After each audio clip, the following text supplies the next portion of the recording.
Please, you have to save me. You're the only one who can." The little girl was only 6 years old. For 3 months, she hadn't slept through a single night. Every morning, the 8 blocks to school felt like 8 miles through a war zone. The bruises on her arms were real. The tears she cried every night were real. And every adult, the very people who should have protected her, looked the other way. The school said there wasn't enough proof. The principal said the bully's family was too powerful, that they couldn't be touched. Her mother, a woman who had fought alone for 7 years, who had lived in a car, who had once been beaten by the man she loved, who had given birth by herself in a hospital with no one at her side, had begged 5 times. And 5 times, all she got back was silence. Then one morning, something inside the child snapped in two. Not loudly, not with screaming. Quietly, like a string breaking in the chest. She couldn't pretend anymore. She couldn't wait anymore. And she did something no 6-year-old in this world should ever have to do. She crossed the street everyone in the neighborhood told her to stay away from. The street grown-ups hurried past and children crossed to avoid, and she walked straight up to 2 black-suited bodyguards so large they could have crushed her with one hand. She looked them in the eyes and said 6 words. "I need to see your boss." She was asking to meet a mafia boss, the man the police didn't dare knock on the door of, the man enemies didn't dare speak of, so he would walk her to school. What happened after that didn't just save the little girl's life. It exposed an entire rotten system the whole neighborhood had ignored for years. It pulled a mother who'd thought she was already finished back onto her feet one last time. And it made the most dangerous man in the city, for the first time in 29 years, drop to his knees. Not before a gun, not before an enemy, but before a child holding a small piece of paper written in crayon. And when the black convoy rolled up and stopped hard in front of the elementary school gates, when the whole schoolyard realized who had just stepped out of that car, the bullies and the powerful families behind them finally understood they'd chosen the wrong child to target, and that mistake would make them pay. Before we go on, tell me where you're watching from. Drop your city and country in the comments. If this story hit you, please tap like and share so more people can hear it. And don't forget to subscribe to the channel.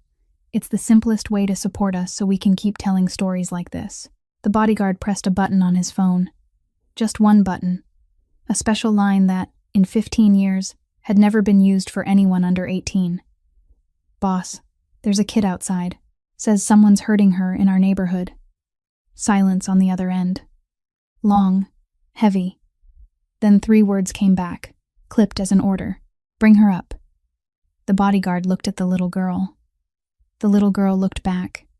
He opened the glass door. Willa stepped through. Inside, the building was cold and spotless, and it smelled like leather and something the child couldn't name. The smell of money. The smell of power. The smell of a world that didn't belong to her. Willa's canvas shoes squeaked on the polished stone floor. The bodyguard led her to the elevator. The doors opened, and the inside was all mirrors. Willa stepped in and saw herself everywhere. To the left, to the right, in front, behind. Dozens of versions of her stared back. Small, frightened, out of place. Like a mouse lost in a lion's castle. The backpack on her shoulders looked too big. Her eyes in the mirror looked too tired for a 6-year-old. The elevator started rising. Willa's stomach dropped. She gripped the straps so hard her knuckles went white. What if he got angry? What if he threw her out? What if he called her mother and her mother got in trouble? What if he was worse than the girls at school? With every floor that passed, the fear climbed another step. She looked at her reflection and almost turned back. But back to what? Back to the 8-block walk. Back to the corner by the tree where Peyton waited. Back to the principal's office where no one believed her. Back to the bed where she cried alone every night. There was nothing to go back to, so Willa stayed still, holding the straps, and waiting. 5 minutes earlier, 23 floors above, Cale Mercer sat behind a dark wooden desk. The room was large and dim, the curtains drawn tight. A map of the city hung on the wall, divided into zones with red lines, territory, borders. What ordinary people called neighborhoods, Cale called front lines. 2 phones lay on the desk. One for the part of his life the tax office could see, one for everything else. Reese stood across from him, reading a report in a voice as flat as a weather forecast. Brennan moved men into the Westport area. 2 crews, heavy gear. He's testing the line. Cale didn't look up. Testing or crossing? Testing. But if we don't respond, he'll cross. Send people there. No engagement. Just let Brennan see we know. Cale's voice stayed level, cold, exact as a scalpel. No emotion, no hesitation. This was the Cale Mercer the whole city knew. The boss who controlled half the West Side. The man the police didn't knock on the door of. The man rivals didn't dare name after dark. Reese nodded, ready to leave. Then Cale heard it. A sound that didn't belong in his world. Small, thin, like wind slipping through a crack in a door. Crying. A child's crying. He stood, walked out onto the balcony, looked down. 23 floors below, on the sidewalk. A child stood there. Tiny, a backpack too large, hair tied into 2 little buns. She stood staring up at his building, her neck craned as far as it would go, and something in the way she stood stole Cale's breath.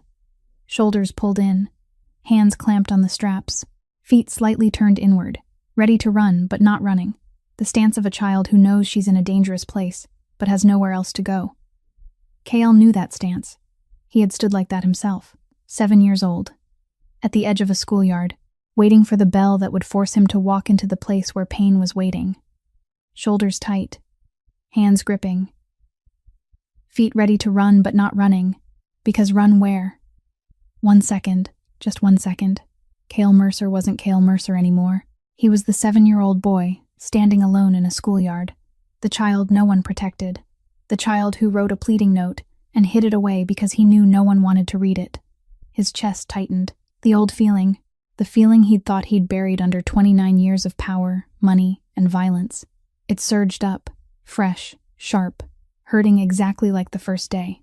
His phone buzzed. The bodyguard downstairs. "Boss, there's a kid outside. Says someone's hurting her in our neighborhood." In our neighborhood. The words echoed inside Cale's head. His territory, his rules, and someone was hurting a child on the ground he controlled. "Bring her up." He ended the call. Reese looked at him, confused. "The meeting with Brennan is in 20 minutes. Cale didn't answer. He stood in the middle of the room, eyes fixed on the elevator, and waited. Then the elevator chime sounded. The doors opened. And there she was, framed by reflections in the mirrors. The child standing and looking at him. So small she almost disappeared inside a room that was far too big. Her eyes met his met hers. And in those eyes, Cale Mercer saw himself. Willa stepped out of the elevator. 1 step, 2 steps. Her canvas shoes made a soft sound against the stone floor.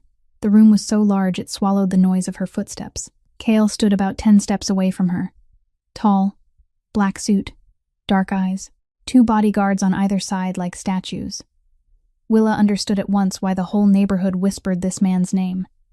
Because seeing him made you want to turn around and run. But running wasn't a choice anymore. So the little girl walked forward. Her backpack bounced against her back. Her heartbeat thudded in her ears. She stopped in front of Cale and looked up. Her neck had to tilt all the way back because he was too tall and she was too small. Then Willa did what she had come here to do.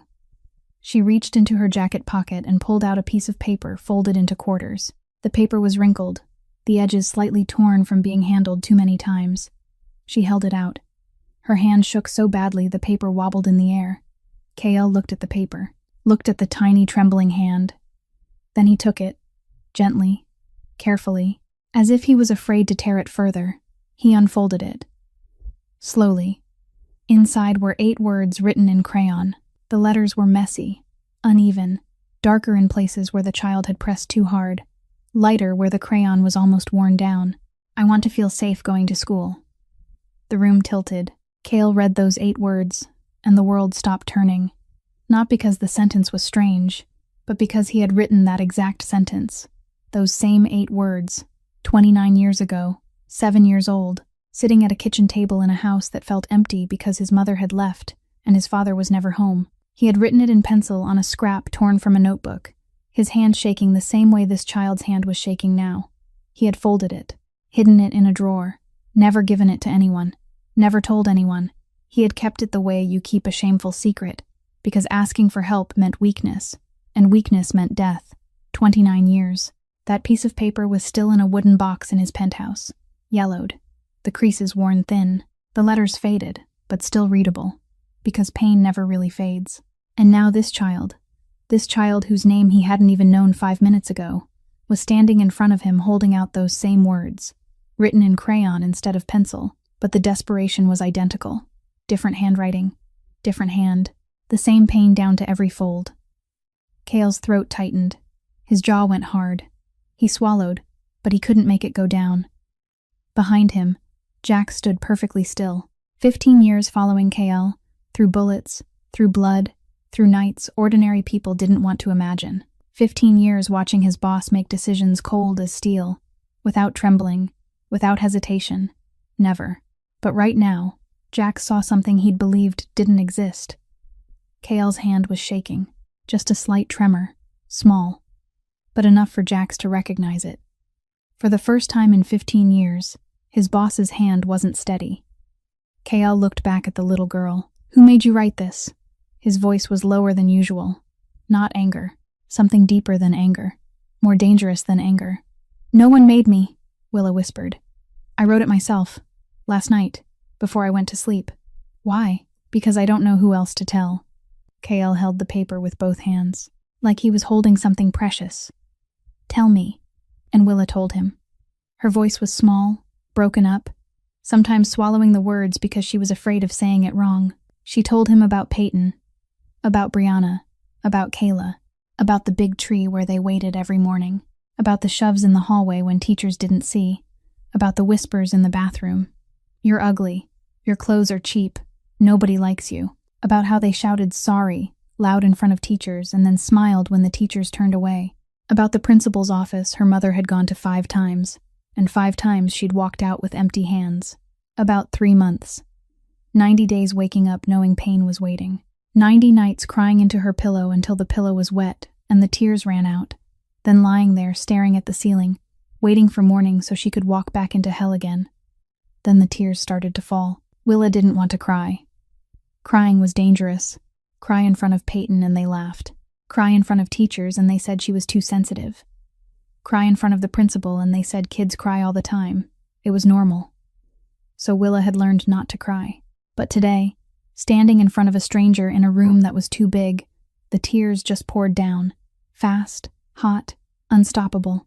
She lifted her hand to wipe them away, quickly, frantically, like tears were evidence of a crime, and she had to erase them before anyone could see. Cale watched that movement, and something inside him broke open. Because he knew that movement, he had wiped his tears the exact same way, quick, desperate, hiding them before his father saw, because his father said boys didn't cry. Hiding them before bullies saw, because crying meant they won. Hiding them before the world saw, because the world didn't care about the tears of a child no one protected. 36 years old. A boss who controlled half the city. A man his enemies didn't dare name. And he was standing here holding a 6-year-old's crayon note, his throat locked tight, his chest hurting, because a little girl had just wiped her tears, the same way he had when he was a neglected child. Willa was still trying to stop crying. "I'm sorry," she choked out. "I don't want to cry. I'm sorry." Cale heard that and the world blurred for a second, because he had said that too. Sorry for crying. Sorry for being weak. Sorry for existing and needing someone to help. He looked at her, small, shaking, apologizing for daring to feel pain, and he knew, from this moment on, he couldn't turn away. Cale did something no one in that room expected. He knelt down, slowly. One knee touched the floor, then the other, until his eyes were level with Willa's. Jax stood behind him, frozen. 15 years. 15 years he'd followed Cale Mercer through dark rooms, through negotiations where one wrong word could end in blood, through enemies who'd raised guns to his boss's face. For 15 years, Cale had never knelt. Not to the barrel of a gun, not to an opponent, not to money, not to any power greater than his own, not to anyone. But now, the West Side boss was on his knees on the cold stone floor, in front of a 6-year-old carrying a bag that seemed twice her size and eyes red from crying. The second bodyguard stood near the door and looked at Jax. Jax looked back. Neither of them spoke, but they were thinking the same thing. What is happening? Cale didn't know what they were thinking. He didn't care. Because right now, he wasn't the boss. He was the 7-year-old on a schoolyard, the child who wished someone would kneel down to meet his eyes and ask what he needed. No one had ever done that for him. but he could do it for this little girl. "Don't apologize for crying," Cale said. His voice was deep, but it wasn't cold anymore. It was warmer, softer, like he was trying to remember how to speak to a child, something he'd never learned. "You came here to ask for help. That isn't weakness. That's the bravest thing I've ever seen." Willa looked at him. Tears still clung to her cheeks, but she didn't wipe them away this time, because the man in front of her had just said crying was nothing to apologize for. No one had ever told her that. "What do you need from me?" Cale asked, not in the voice of someone granting a favor, not in the voice of an adult asking just to ask and then forgetting, in the voice of someone who truly wanted the answer. Willa looked down at her canvas shoes, then she looked up. Her eyes were still red, but there was something else in them now. Not hope, not that far yet, but something right beside hope, like someone standing outside a window, looking in at a warm fire, not daring to step inside. "I just want you to walk me to school," she whispered. "Just today. So they'll see. So they'll know I'm not alone. So they'll stop." Cale didn't speak for 3 seconds. Those 3 seconds were as long as his entire life. Because she wasn't asking for money. She wasn't asking him to hurt anyone. She wasn't asking for revenge. She wasn't asking for anything his world knew how to give. She was asking for the smallest thing, the simplest thing, the thing every child deserved to have, and this child didn't. Someone to walk beside her. That was all. Someone to walk beside her so she wouldn't be alone on the 8 blocks to school. A request so small it was almost invisible, yet it pressed down on Cale's chest harder than any deal, any arrangement, any life he'd ever held in his hands. Because it was simple, because it was real, because it was exactly what the 7-year-old inside him had wanted to ask for, and never dared to say out loud. The door swung open. Reese rushed in, face tight, phone in hand. "Cale, the meeting with Brennan is in 20 minutes. The ceasefire deal. He's already sent men to the rendezvous point." Cale didn't stand. He didn't turn around. His eyes stayed on Willa. "Move it." Reese stopped short. "Move it." "Cale, this is a ceasefire. It keeps half the city quiet. If we don't show, Brennan will take it as an insult. Then let him be insulted." Reese stared at Cale, stared at the child standing in front of his boss, looked back at Cale again. For 10 years, Reese had managed Cale Mercer's underground empire. 10 years, and he'd never once seen his boss put anything above business. Not a woman, not friends, not family, because Cale didn't have family. Nothing. But now Cale was kneeling on the floor in front of a 6-year-old, telling him to delay a meeting that could decide war or peace for half the city. "Cale," I said, "move it." His voice wasn't louder, but it was sharper. Sharp enough for Reese to understand this wasn't the moment to argue. Reese backed out. The door closed. The room fell silent again. Only Cale and Willa. He looked at her. She looked at him. "I'll walk you to school," Cale said. Not a question. A certainty. Willa's eyes widened. "Really? Really? Just today is okay. Today." He nodded. Then Cale stood up, and he did one more thing no one in this building would have expected. He held out his hand. His right hand. The hand the whole city knew. The hand that signed orders ordinary people didn't want to imagine. The hand that held the power of life and death over half the West Side. He held it out to a 6-year-old. Willa stared at that hand. Big, rough, calloused across the knuckles. This was the hand of the most dangerous man she'd ever met. But it was also the only hand anyone had offered her today. She raised her own hand. Tiny, fingers thin as dry twigs, and she took it. Willa's hand fit neatly inside Cale's palm. Warm, light, so fragile he was afraid that gripping too hard might break it. But she held on tight. Tight as if this was the last lifeline and she was drowning. "Let's go," Cale said. His empire could wait. Brennan could wait. The entire underworld could wait. But the child holding his hand couldn't. 3 black cars were waiting in front of the building. Glossy. Tinted windows. The kind of cars that make ordinary people change lanes without thinking. Jax opened the door of the middle car. Cale led Willa over, still holding her hand. The tiny hand was still gripping his, as if letting go would make everything disappear. As if this might be a dream, and if she woke up, she'd be standing alone on the sidewalk again. Cale opened the door with his free hand. Willa looked inside. Black leather seats, cool to the touch, So clean she was afraid her shoes would dirty them. She hesitated. Go on, Kale said. Willa climbed in. The bulk of her school bag made it hard for her to settle into the wide seat. Kale sat down beside her. The door closed. The outside world vanished behind the dark glass. Inside, it was quiet. Cool. It smelled like new leather. Jack sat in the front passenger seat. The driver looked into the rearview mirror, waiting for the order. Where's your school? Kale asked. Monroe Elementary, 8 blocks from my house. Kale nodded to the driver. All 3 cars rolled forward at the same time. Willa stared out the window. The familiar neighborhood slid past, but from inside the black car, everything looked different. Smaller, less frightening. She stayed quiet for a moment. Then she started to talk, not because anyone asked, because for the first time, someone was sitting beside her, and she felt safe enough to open her mouth. Peyton is the main one. Willa's voice was small, but steadier than it had been upstairs in the office, as if the car was a wall between her and the world outside, giving her a few minutes to breathe. She waits for me at the corner by the big tree. Every morning. I know she's there before I even see her, because my stomach starts to hurt when I'm still 2 blocks away. Kale didn't say anything. He listened. She shoves me in the hallway. When the teacher turns her back, it's really fast. She pushes me, then laughs and walks away like nothing happened. If I fall, she says sorry really loud so everyone can hear, but when she says sorry, her eyes are smiling. I know she's not really sorry. Kale kept his gaze straight ahead. His jaw tightened.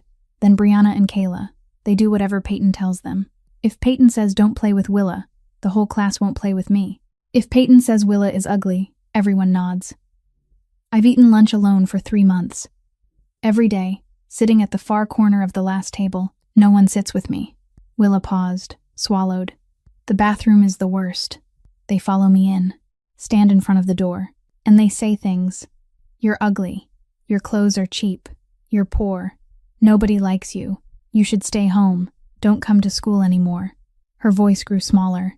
I know my clothes aren't nice. Mine like a locked person have enough money to buy new things. But I didn't think that meant I was ugly. Not until they said it every day. If they say it enough times, I start to believe it. That last line hit Kale like a slap. Say it enough times, and you start to believe it. He knew that.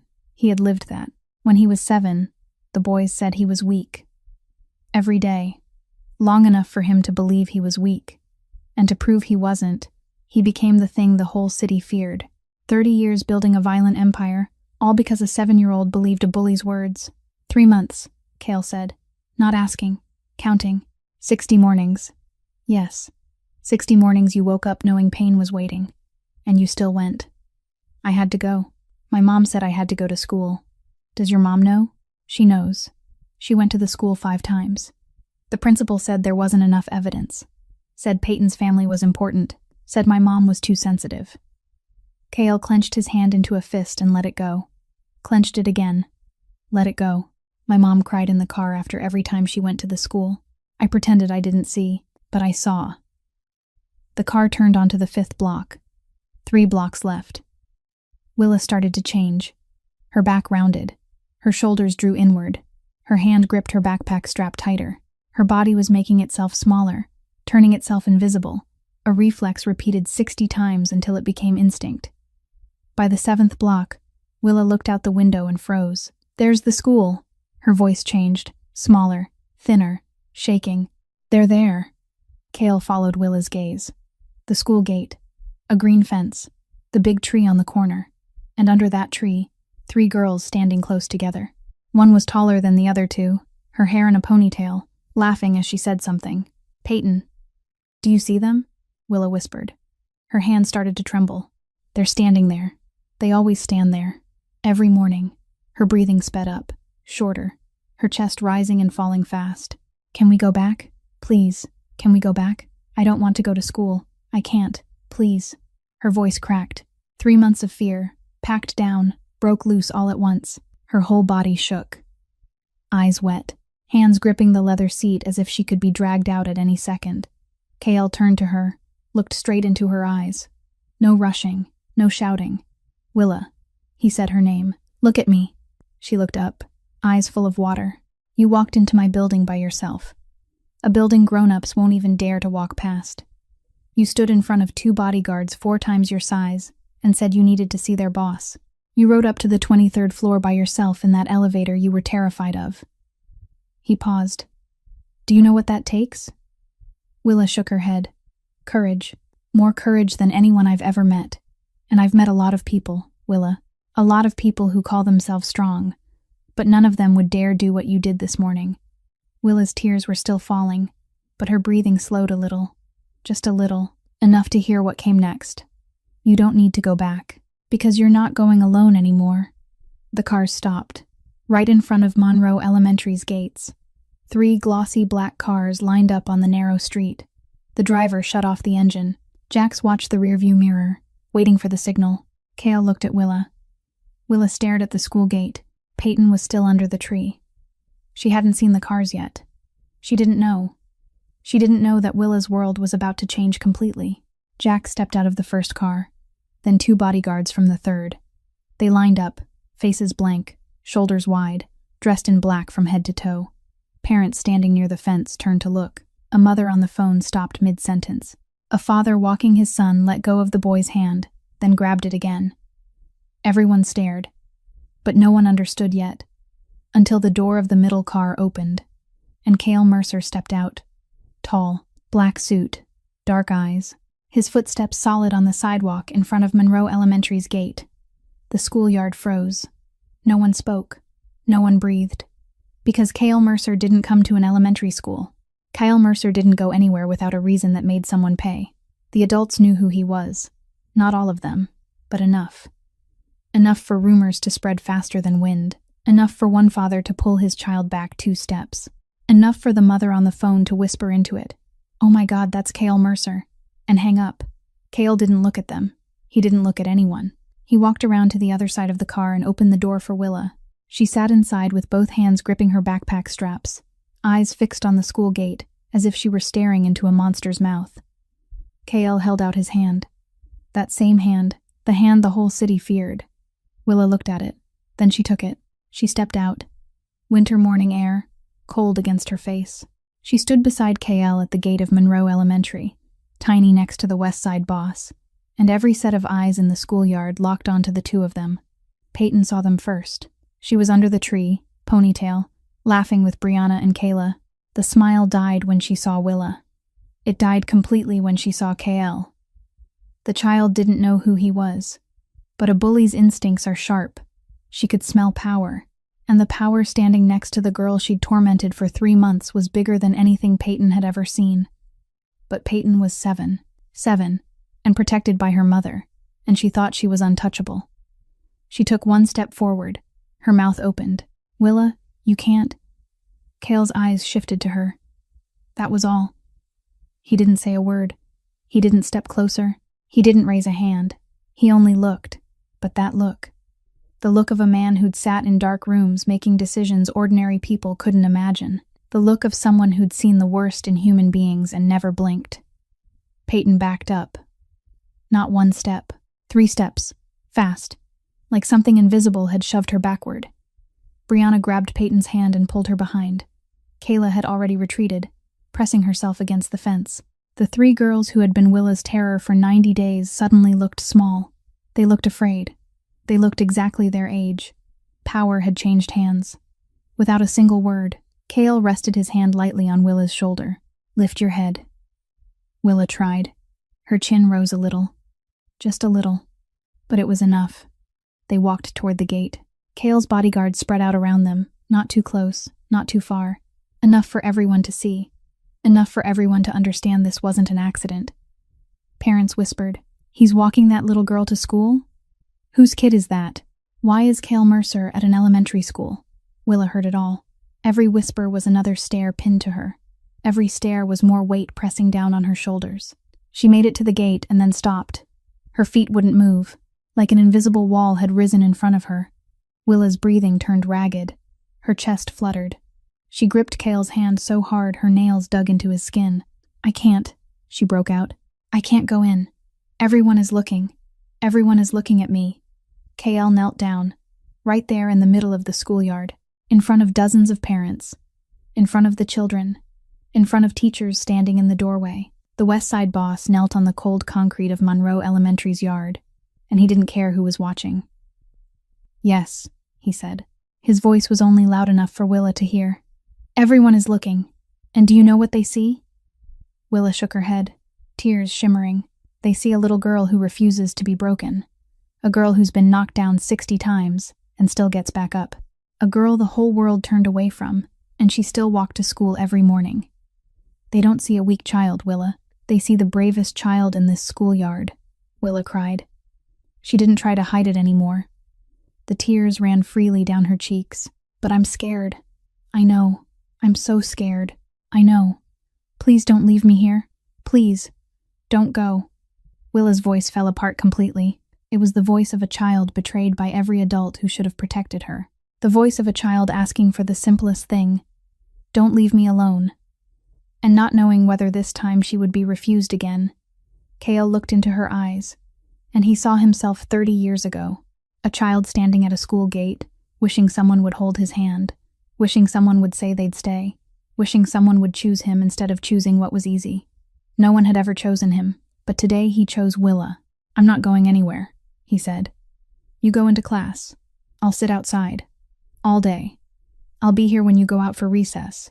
I'll be here when you eat lunch. I'll be here when the bell rings at 3 o'clock. Anytime you look out the window, I'll be there."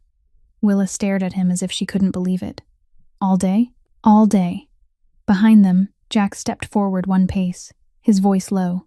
"Boss, Brennan will. Cancel it all." "Boss," I said, "cancel. All of it." Jack stopped. He looked at his boss kneeling on a schoolyard, looked at the crying child. Then he nodded, turned away, pulled out his phone, started making calls, canceling every appointment, every deal, every meeting, everything, because his boss had just chosen to sit on an elementary school bench instead of sitting at a negotiating table that kept half the city quiet. Cale stood. He held out his hand again. Willa took it, tighter than before, and the two of them walked through the gate of Monroe Elementary. The West Side Mafia boss and a 6-year-old clutching the straps of her brightly colored bag, hand in hand, walking into a place one of them had never set foot in, and the other had feared every day for 3 months. But today, they both walked in. Together. They walked through the school gate and down the main hallway. Cale's leather shoes struck a steady beat on the tile. Willa's canvas shoes squeaked softly beside them, 2 sounds out of sync, yet moving together. Children in the hallway drifted to either side like water parting before the bow of a ship. Teachers stood in classroom doorways and watched. No one said a word. No one dared. The sound of Cale Mercer's footsteps echoed through Monroe Elementary like something that didn't belong here, and everyone could feel it. Then Principal Whitfield appeared. He hurried from the far end of the hall, steps quick, face pale. He knew who Cale was, not through rumor. Knew. The kind of knowing that wakes you at 3 in the morning when you hear a strange sound at the door. The kind of knowing that makes you never park in the West Side after 8 at night. "Mr. Mercer." Whitfield tried to keep his voice calm, but his hand gripped the edge of his suit jacket. "I didn't know you'd be coming today." Cale didn't slow down. "I'm walking Willa to her classroom." "Oh, I'm sure that won't be necessary. We can absolutely ensure. Necessary. 1 word. Cale didn't look at Whitfield when he said it. He didn't need to. That single word carried enough weight to swallow the rest of Whitfield's sentence whole. The principal stopped in the middle of the hallway, mouth opening and closing, watching as Cale and Willa turned into the first grade wing. He didn't follow. He didn't dare. This was the man for whom he had refused to listen to Bryn Holloway's pleas 5 times. 5 times, he had chosen the Langford family over a 6-year-old with bruised arms. And now the man the entire city didn't dare name was walking through his school, holding the hand of the very child he'd abandoned. Whitfield knew he'd made a mistake. The question was how much that mistake would cost him. Willa led Cale to the end of the hallway. She stopped in front of a door covered in colored paper and butterflies cut from cardboard. Mrs. Dawson's room. 1st grade. Room B. Mrs. Dawson stood in the doorway holding a cup of coffee, smiling as she greeted students. Her smile froze when she saw Cale. The coffee cup tilted slightly. Her eyes went from Cale to Willa, from Willa to Cale, then down again to their joined hands. "Willa, are you okay, honey?" Mrs. Dawson asked. Her voice tried to sound normal, but the hand holding the cup shook a little. Willa nodded, but she didn't speak. She stood at the classroom door and looked inside. The familiar desks, the familiar chair in the far corner where she'd sat alone for 3 months. The children were noisy inside. Peyton wasn't in yet because she was still outside on the yard, still trembling after Cale's gaze. Willa looked into the room. Then she looked up at Cale. And she did something no one expected. Not Cale, not Jack standing 10 steps back, not Mrs. Dawson, not the children inside who were peeking through the doorway. Willa let go of Cale's hand. She turned to face him. Then she hugged him. Not the light hug of a child hugging an adult. This was a desperate hug. Her small arms wrapped around Cale's neck, clinging tight, squeezing tight, as if she were drowning, and he was the only thing left floating on the surface. Willa pressed her face into his shoulder. Her nose touched the expensive fabric of his suit. Her whole body shook, and Cale felt every tremor travel into his own chest. "Thank you," Willa's voice muffled into his jacket. "Thank you. Thank you. Thank you." 3 times, each one softer than the last, each one more desperate than the last, like she had to say it enough times to make it real. Cale went rigid, his whole body locked. His arms hung at his sides, motionless, like he didn't know what they were for. 15 years. 15 years in a world where every touch was violence. Hands grabbing collars, hands punching walls, hands crushing a desk during negotiations, hands signing orders that ended in blood. No one touched Cale Mercer with tenderness. No one clung to him out of trust. No one hugged him because they needed him, because they felt safe near him, because they saw him as shelter instead of a threat. But this child, this 6-year-old, weighing less than 44 pounds, was hanging onto his neck as if he was the only safe thing left in the world, and he didn't know what to do. Jack stood behind them, watching. His eyes widened slightly. "Mrs." Dawson covered her mouth with her hand. Parents passing by stopped in the hallway. No one spoke. Then Cale's hand began to move. Slow, very slow, like he was remembering a motion he'd forgotten a long time ago. His right hand rose first. It rested on Willa's back, lightly, then his left. It came around her, and Cale hugged her back, gently, carefully, afraid that if he held her too tightly, he might break her. That right hand, the hand the whole city feared, the hand that had signed ruthless orders, the hand that held the power of life and death over half the West Side, that hand was now pressed between the shoulder blades of a 6-year-old and holding her steady. For the first time in 15 years, Cale Mercer's hands were used to comfort. Willa didn't let go. She clung tighter, face buried into his shoulder, tears soaking through his suit. Cale felt the warmth and the dampness spreading across the fabric. Tears from a child he'd known for less than an hour, yet understood more deeply than anyone he'd known in 30 years. "You have to go into class now," Cale said. His voice was rougher than usual. "I'm not going anywhere, I promise." Willa squeezed one more time. Then she let go, slowly, each finger peeling away from his neck like she didn't want to release him. She stepped back 1 pace, eyes red, cheeks wet. But something in her eyes was different now. Not fear anymore. Not courage yet, but somewhere between the two. Trust. "You'll be here when I come out, right?" "I'll be here." Willa nodded. She turned and walked into the classroom, her bag thumping rhythmically against her shoulders. "Mrs." Dawson guided her inside, a hand resting lightly on Willa's shoulder, but her eyes stayed on the hallway where Cale stood. She didn't understand what was happening. She didn't need to understand. She only knew the most wounded child in her class had just walked in with different eyes than she'd had any other day. Cale stayed outside the door for a few more seconds. He watched Willa sit at her desk, watched her set her backpack down, watched her glance toward the window to make sure he was still there. He gave a small nod. "I'm here." Then Cale turned away. He walked down the hall. He found an old wooden bench by the window outside first grade room B. Hard, cold, paint, peeling. The kind of bench no one sat on except parents waiting for dismissal. Cale Mercer, the West Side boss, the man who ran half the city's underworld, sat down on that peeling bench. He leaned his back against the wall, and he stayed, because he had promised. 9 o'clock in the morning. Cale sat on the bench with peeling paint, his back against the wall, his legs stretched out in front of him. Phone in hand, the second phone, the one for everything the tax office didn't see. Messages kept pouring in. Reese sent a report about the shipment at the port. His people in the south side confirmed the load had cleared the checkpoint. A middleman in the suburbs asked for a meeting to renegotiate percentages. Kale answered each message. Short, cold, precise. His thumb tapped the screen with the speed and certainty of a man used to running an empire from anywhere. But every few minutes, he stopped, lifted his head, looked through the window. Inside first grade room B, Willa sat at the last desk, on the left, against the wall.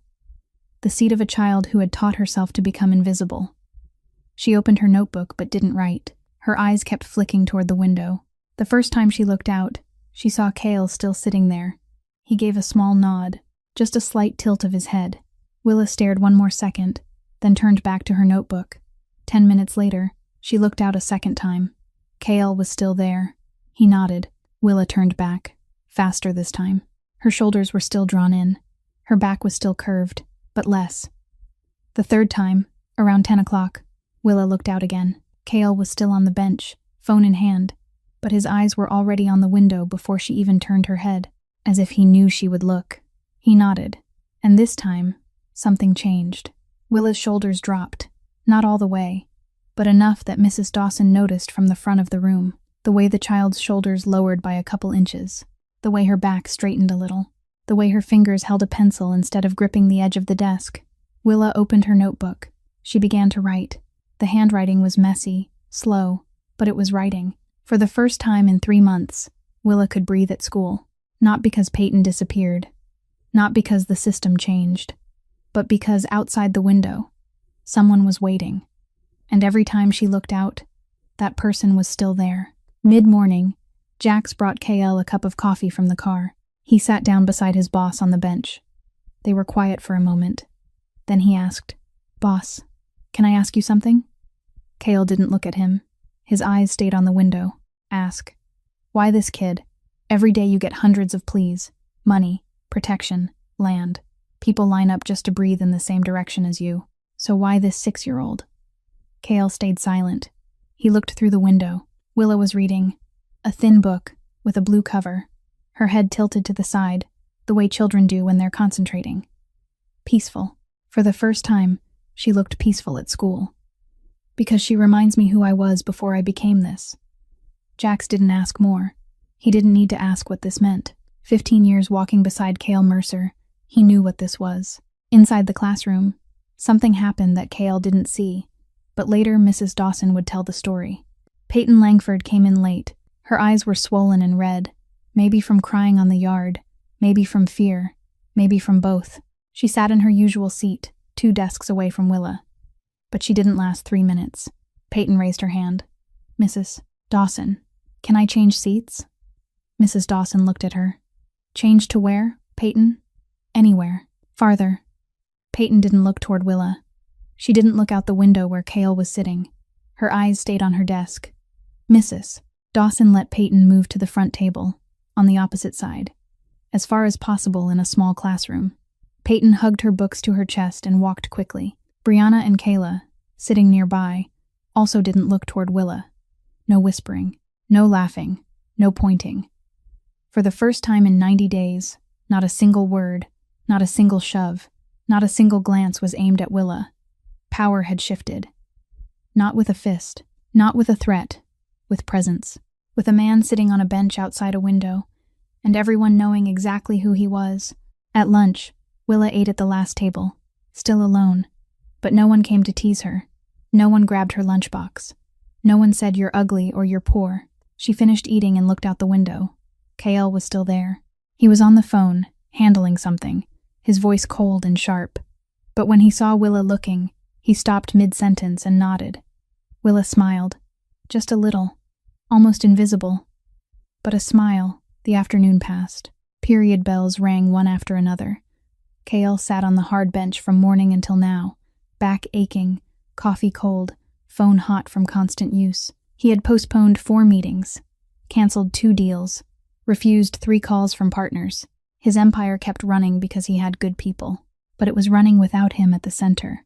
And in the underworld, that was a sign of weakness.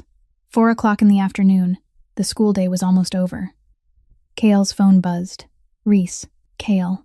Reese's voice was different from the morning. Not irritated anymore. Worried.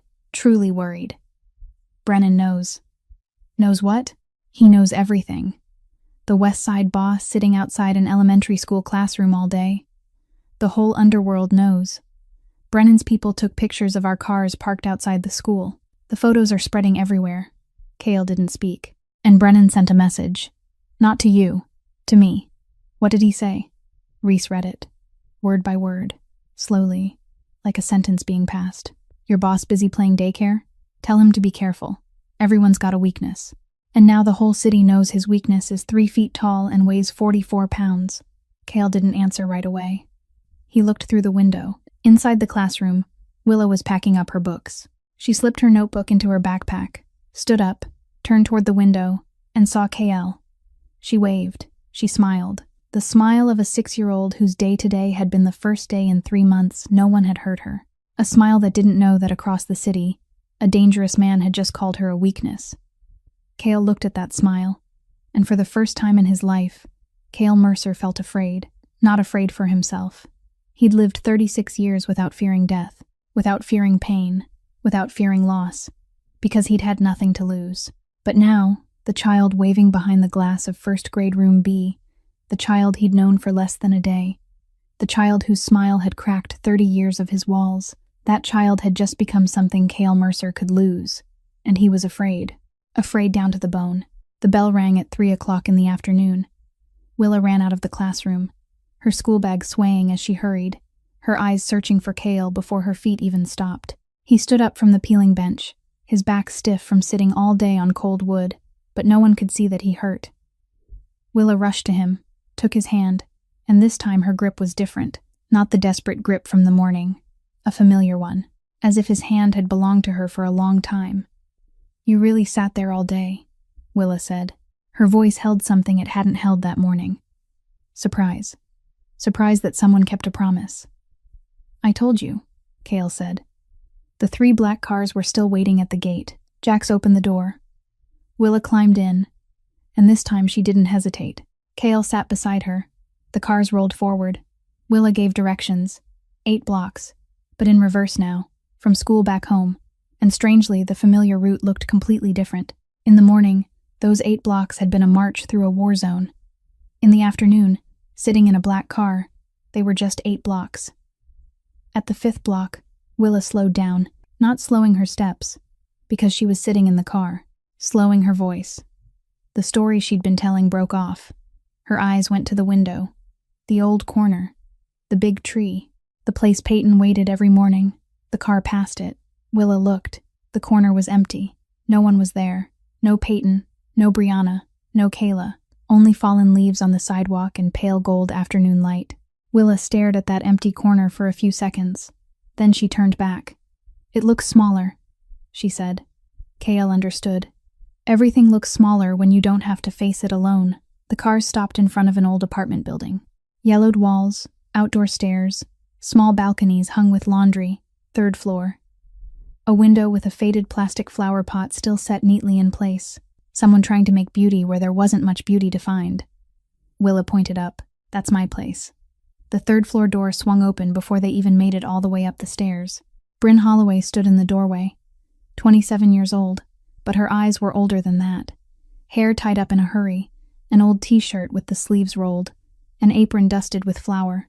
She'd been doing something in the kitchen when she heard the cars stop. Looked out the window, saw 3 black cars, saw her daughter step out beside a man in a black suit, and ran to the door. Bryn's eyes were red. Tears had been falling for who knew how long. Not tears of fear. Tears of a mother seeing her child come home with a face that didn't have any new bruises. Tears of a mother who had waited all day, biting her nails until they bled, wondering if she'd gone crazy letting her little girl go to a Mafia Boss for help. Willa ran up the last step and threw herself into Bryn.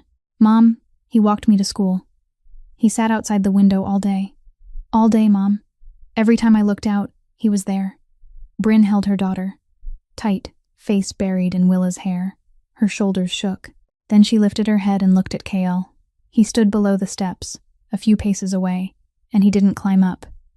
Not because he didn't want to, but because he saw that moment and knew it didn't belong to him. That moment was for mother and child. Sacred. Something he'd never had and didn't know how to step into.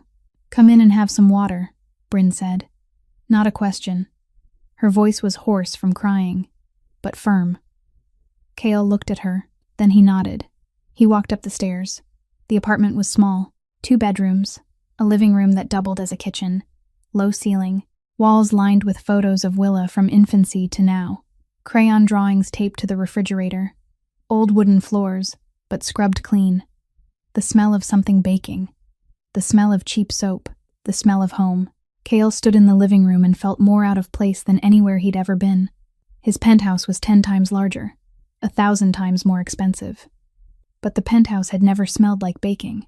It had never had crayon drawings on the fridge. No one had ever run to open the door before he even knocked. Cale's penthouse was a place to live. This small apartment was a home.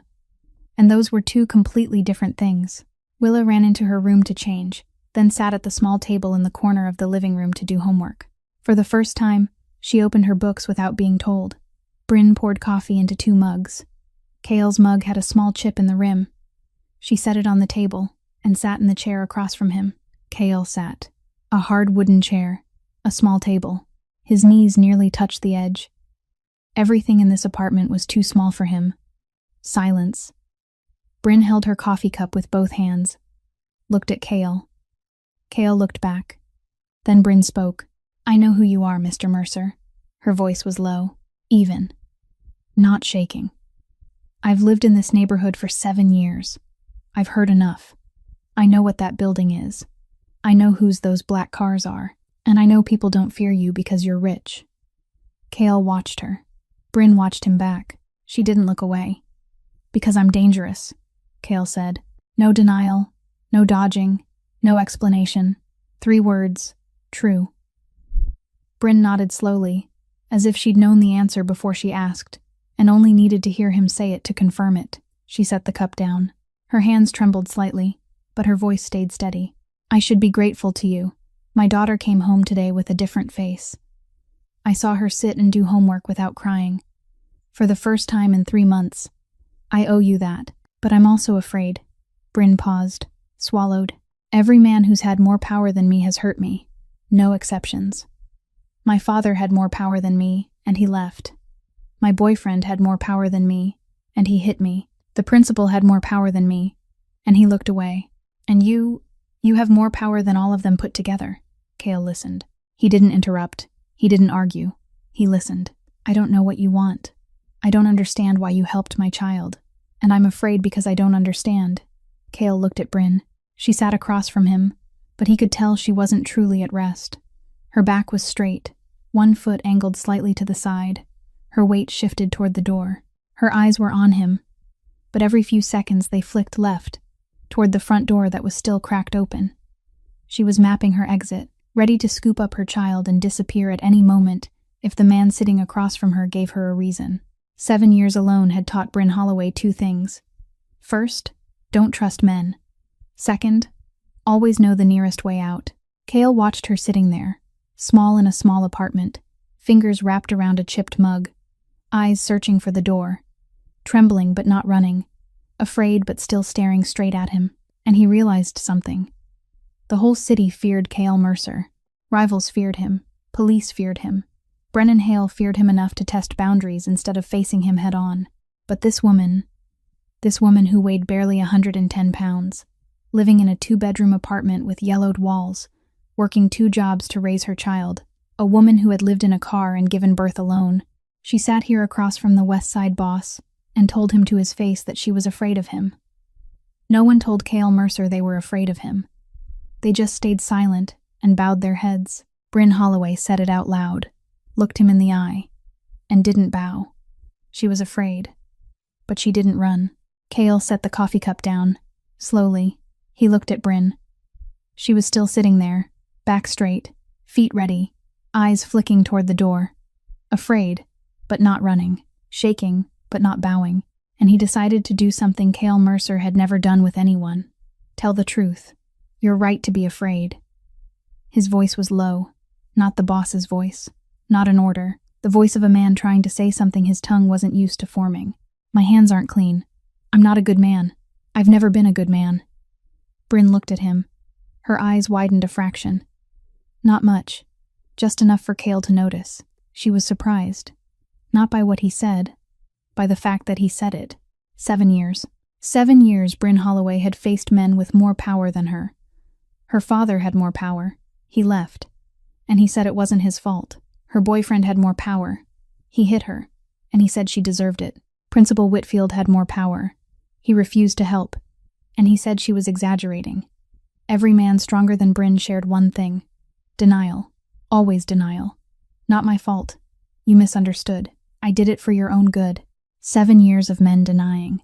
Bryn wasn't used to a man admitting. But Cale Mercer sat here, the West Side boss, the man the whole city bowed to, and said plainly that his hands weren't clean. No apology. No excuse. No twisting it around. Just the truth as it was. I don't know how to explain why I helped her. Cale went on. His eyes dropped to the coffee cup. I can't explain it to myself. But today, for the first time in my life, I did something I don't hate myself for when I think back on it. The words hung in the air. Heavy. Bryn heard them and understood more than Cale had spoken. She heard the space between the words. She heard 36 years inside that sentence. A man had just admitted that every day of his life, he looked back at what he'd done and felt disgust. Every day, until today. You can tell me not to come back, Cale said. I won't come back. You say one word and I disappear. Willa will never see me again. Neither will you. I understand if that's what you want. He looked up, met Bryn's eyes, and waited, because this was her choice, not his. He had put the decision into the hands of a woman who weighed barely 110 pounds, sitting across from him. The boss who controlled half the city had just handed control to a single mother in a yellow-walled apartment. Silence. Long. Heavy. From the other room, the sound of Willa's pencil scratching on paper. Steady. Peaceful. The sound of a child doing homework without crying. Bryn heard that pencil. Her eyes went toward her daughter's room. Then back to Cale. Willa slept until morning last night. Bryn's voice changed. Smaller. Thinner. Like a cord stretched to its limit, for the first time in 3 months. I heard her breathing evenly at 2 a.m, and I lay there crying because I couldn't remember the last time she slept without jerking awake. Tears rose. Bryn blinked, tried to push them back, but she couldn't. They spilled over, and Bryn did the exact thing Willa had done in Cale's office that morning. She lifted her hand and wiped her face. Fast. Frantic. Like tears were proof of weakness and she had to erase them before anyone saw. Cale watched that motion and his chest tightened for the second time that day. Because he had seen it. This morning, Willa had wiped her tears the same way. Fast, frantic, hidden. And 29 years ago, the 7-year-old boy who was him had wiped his tears the same way. Fast, frantic, hidden. 3 people. 3 generations. 3 lives that couldn't be more different. And the same motion, wiping tears quickly as if crying were a crime, because all of them had grown up in a world that didn't allow them to be weak. Bryn finished wiping and took a breath, forcing her voice steady. My daughter came home today and told me she isn't scared anymore. For the first time in 3 months, she said that. I don't know who you really are. I don't know what you want. I'm afraid of you. She paused, swallowed. But don't go, not yet. The last 2 words were so small they were almost inaudible. Not yet. Not forever. Not I trust you. Just not yet. Give me more time. Give my child more time. Don't vanish today. Cale nodded. He didn't promise anything more. He didn't say anything more. He nodded. Because sometimes a nod is stronger than any promise. He stood. Bryn stood too. Willa ran out of her room, hugged Cale's leg quickly, then ran back in as if she was afraid that hugging too long would get her laughed at. Cale stepped out the door. Down the stairs. Into the car. Jax drove. The first 5 minutes were silent. The city slid past the tinted glass. Lights began to come on. The sky darkened. Cale looked down at his hands. Both hands resting on his thighs. His right hand, the hand he'd held out for Willa to take that morning. His left, the hand he'd placed on her back when he hugged her. These hands, these fingers, what had they done in the past 15 years? What orders had they signed? What had they held? How much pain had they caused that he couldn't count and didn't want to count? And today, those hands walked a child to school, hugged a crying child, held a crayon note like it was treasure. What right do I have? The question rang inside Cale. What right do I have to touch her innocence? What right do I have to sit in that small apartment and drink coffee with that woman? What right do I have to accept a child's hug when these hands have done things that, if she knew, she would run and never come back? Jax, boss, I'm asking you something. Ask. Am I a good man? The car passed an intersection. The light turned from red to green. Jax didn't answer right away. He drove another block. 2 blocks. Silence long enough for Cale to know the answer before Jax spoke. No, Jax said. No detours. No comfort. Straight. Because Cale paid Jax for 15 years not to lie. But today you did something good. Maybe that's enough. Cale looked out the window. The city rushing past. Neon lights. Storefronts. People moving through an ordinary world he didn't belong to. Maybe that's enough. He didn't know. He didn't know how much enough was. He didn't know whether one good day could make up for 15 bad years. He didn't know whether walking a child to school could erase what his hands had done. But today, for the first time in 36 years, when he looked into the rearview mirror, Cale Mercer didn't feel disgust at the face looking back. The car stopped in front of Cale's building when it was fully dark. Jax opened the door. Cale stepped out. He didn't say anything else after the question in the car. Jax didn't either. Some conversations end not because there's nothing left to say, but because enough has already been said. Cale walked through the lobby, into the elevator, up to the 23rd floor. The penthouse opened in front of him. Wide, dark, cold, curtains drawn tight, lights off, no smell of baking, no crayon drawings on the refrigerator, no sound of a pencil scratching on paper in the next room, no one running to open the door before he could knock. Only darkness and the sound of his footsteps echoing on polished stone. Cale didn't turn on the lights. He went straight into the bedroom. Opened the closet. Behind the suits hanging in perfect lines, at the very bottom, there was a wooden box. Small. Old. Dark wood dulled by time. No lock. No decoration. The one box Cale carried every time he moved. From the first rented room when he ran away at 16, through dozens of places, to this penthouse. 36 years. The box had stayed with him for 36 years. He lifted the lid. Inside was only one thing. A piece of paper. Small. Torn from a grid notebook. The fold worn so thin it was nearly ripped in the middle. Yellowed paper. Curled edges. An old damp stain from decades ago dried into a pale brown ring. Cale took it out. Carefully. Like he was holding something about to break. He unfolded it. Pencil writing. Messy. Crooked. The handwriting of a 7-year-old who had written at a kitchen table in an empty house at 10 at night because he couldn't sleep from fear of tomorrow. I want to feel safe going to school. 8 words. 29 years. He set the paper on the table beside the bed. Then he took out a second thing. A drawing. Willa had given it to him before he left the apartment that afternoon. She had run out of her room, not to hug his leg again, but to shove a piece of paper folded into quarters into his hand. I drew you something. In class. He had opened it in the car but hadn't looked closely. Now he looked. Crayon. 2 stick figures. One big, one small. Holding hands. The big one dressed in black. The small one wearing a backpack. At the top, in messy letters, thank you. Cale placed the drawing beside the yellowed note. 2 pieces of paper. 2 children's hands. 29 years apart. One written in desperation. Hidden away because no one wanted to read it. One written in gratitude, handed over because for the first time there was someone worth giving it to. Same cheap paper, same crooked writing, same truth. A child needed someone, and there was no one, until today.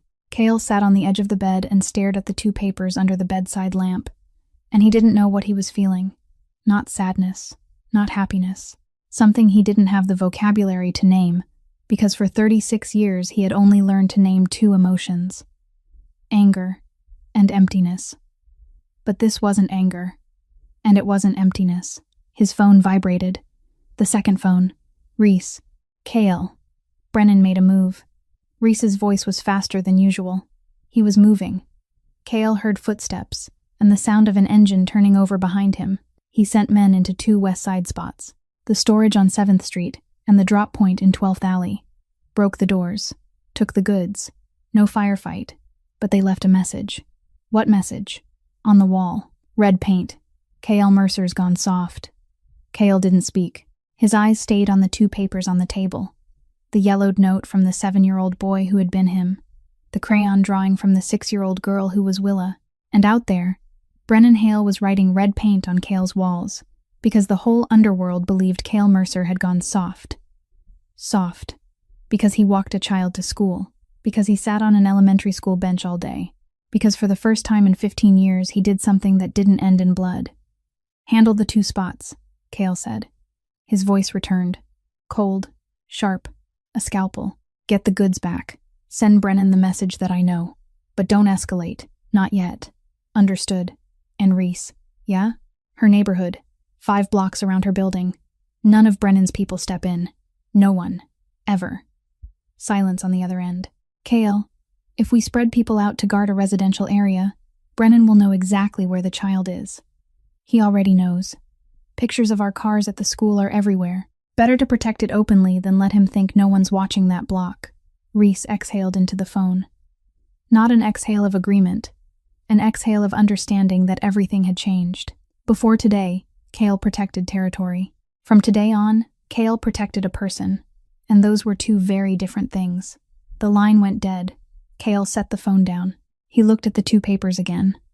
Then he placed both into the wooden box, side by side. He closed the lid. 8 blocks away, in a 3rd-floor apartment with yellowed walls, Bryn Holloway had just put Willa into bed. The child fell asleep fast. So fast Bryn stood there for 5 more minutes just to make sure. Even breathing. No startle. No crying in dreams. The 2nd night in a row Willa slept through. Bryn went to the living room, sat on the old sofa, and opened her phone. A new message. Unknown number. No name. No profile picture. 1 line. Ask him about Warehouse 11. Bryn stared at the message. Her finger went stiff on the screen. Any other woman might have trembled. Might have deleted it and pretended she never saw it. Might have panicked and called someone. Bryn did none of those things. She stared at the words. Read them again. Read them a 3rd time. Then she set the phone down. No shaking. No panic. 7 years alone had taught Bryn Holloway a lot. Don't trust men. Always know the exit. And when someone sends her information about the man she had just allowed into her daughter's life, she doesn't ignore it. She finds out. Bryn pulled an old laptop from the shelf. Opened it. Typed 2 words. Warehouse 11. There weren't many results. A few local articles from years ago. A fire. An investigation that had been abandoned. A few names blacked out. Not enough evidence to prosecute. Case closed. Bryn read every article, slowly, connecting pieces. This one mentioned the West Side. That one mentioned an organization controlling the port. Another mentioned sort an initialism that, if you knew where to look, could be put together into K.L. Mercer. Bryn wasn't a reporter. She wasn't a detective, but she was a mother who had survived 7 years by reading danger faster than anyone. And what she found tonight was enough. Enough to know K.L. Mercer wasn't a businessman. Enough to know his hands weren't just unclean. They were stained with something far worse than what he'd admitted that afternoon. Enough to know the man who walked her daughter to school that morning was someone any sane mother should keep her child as far away from as possible. Bryn closed the laptop. She looked toward Willa's bedroom. The child was still asleep, even breathing, peaceful. Peaceful because the man Bryn had just uncovered the truth about had sat outside the window all day so her child could breathe.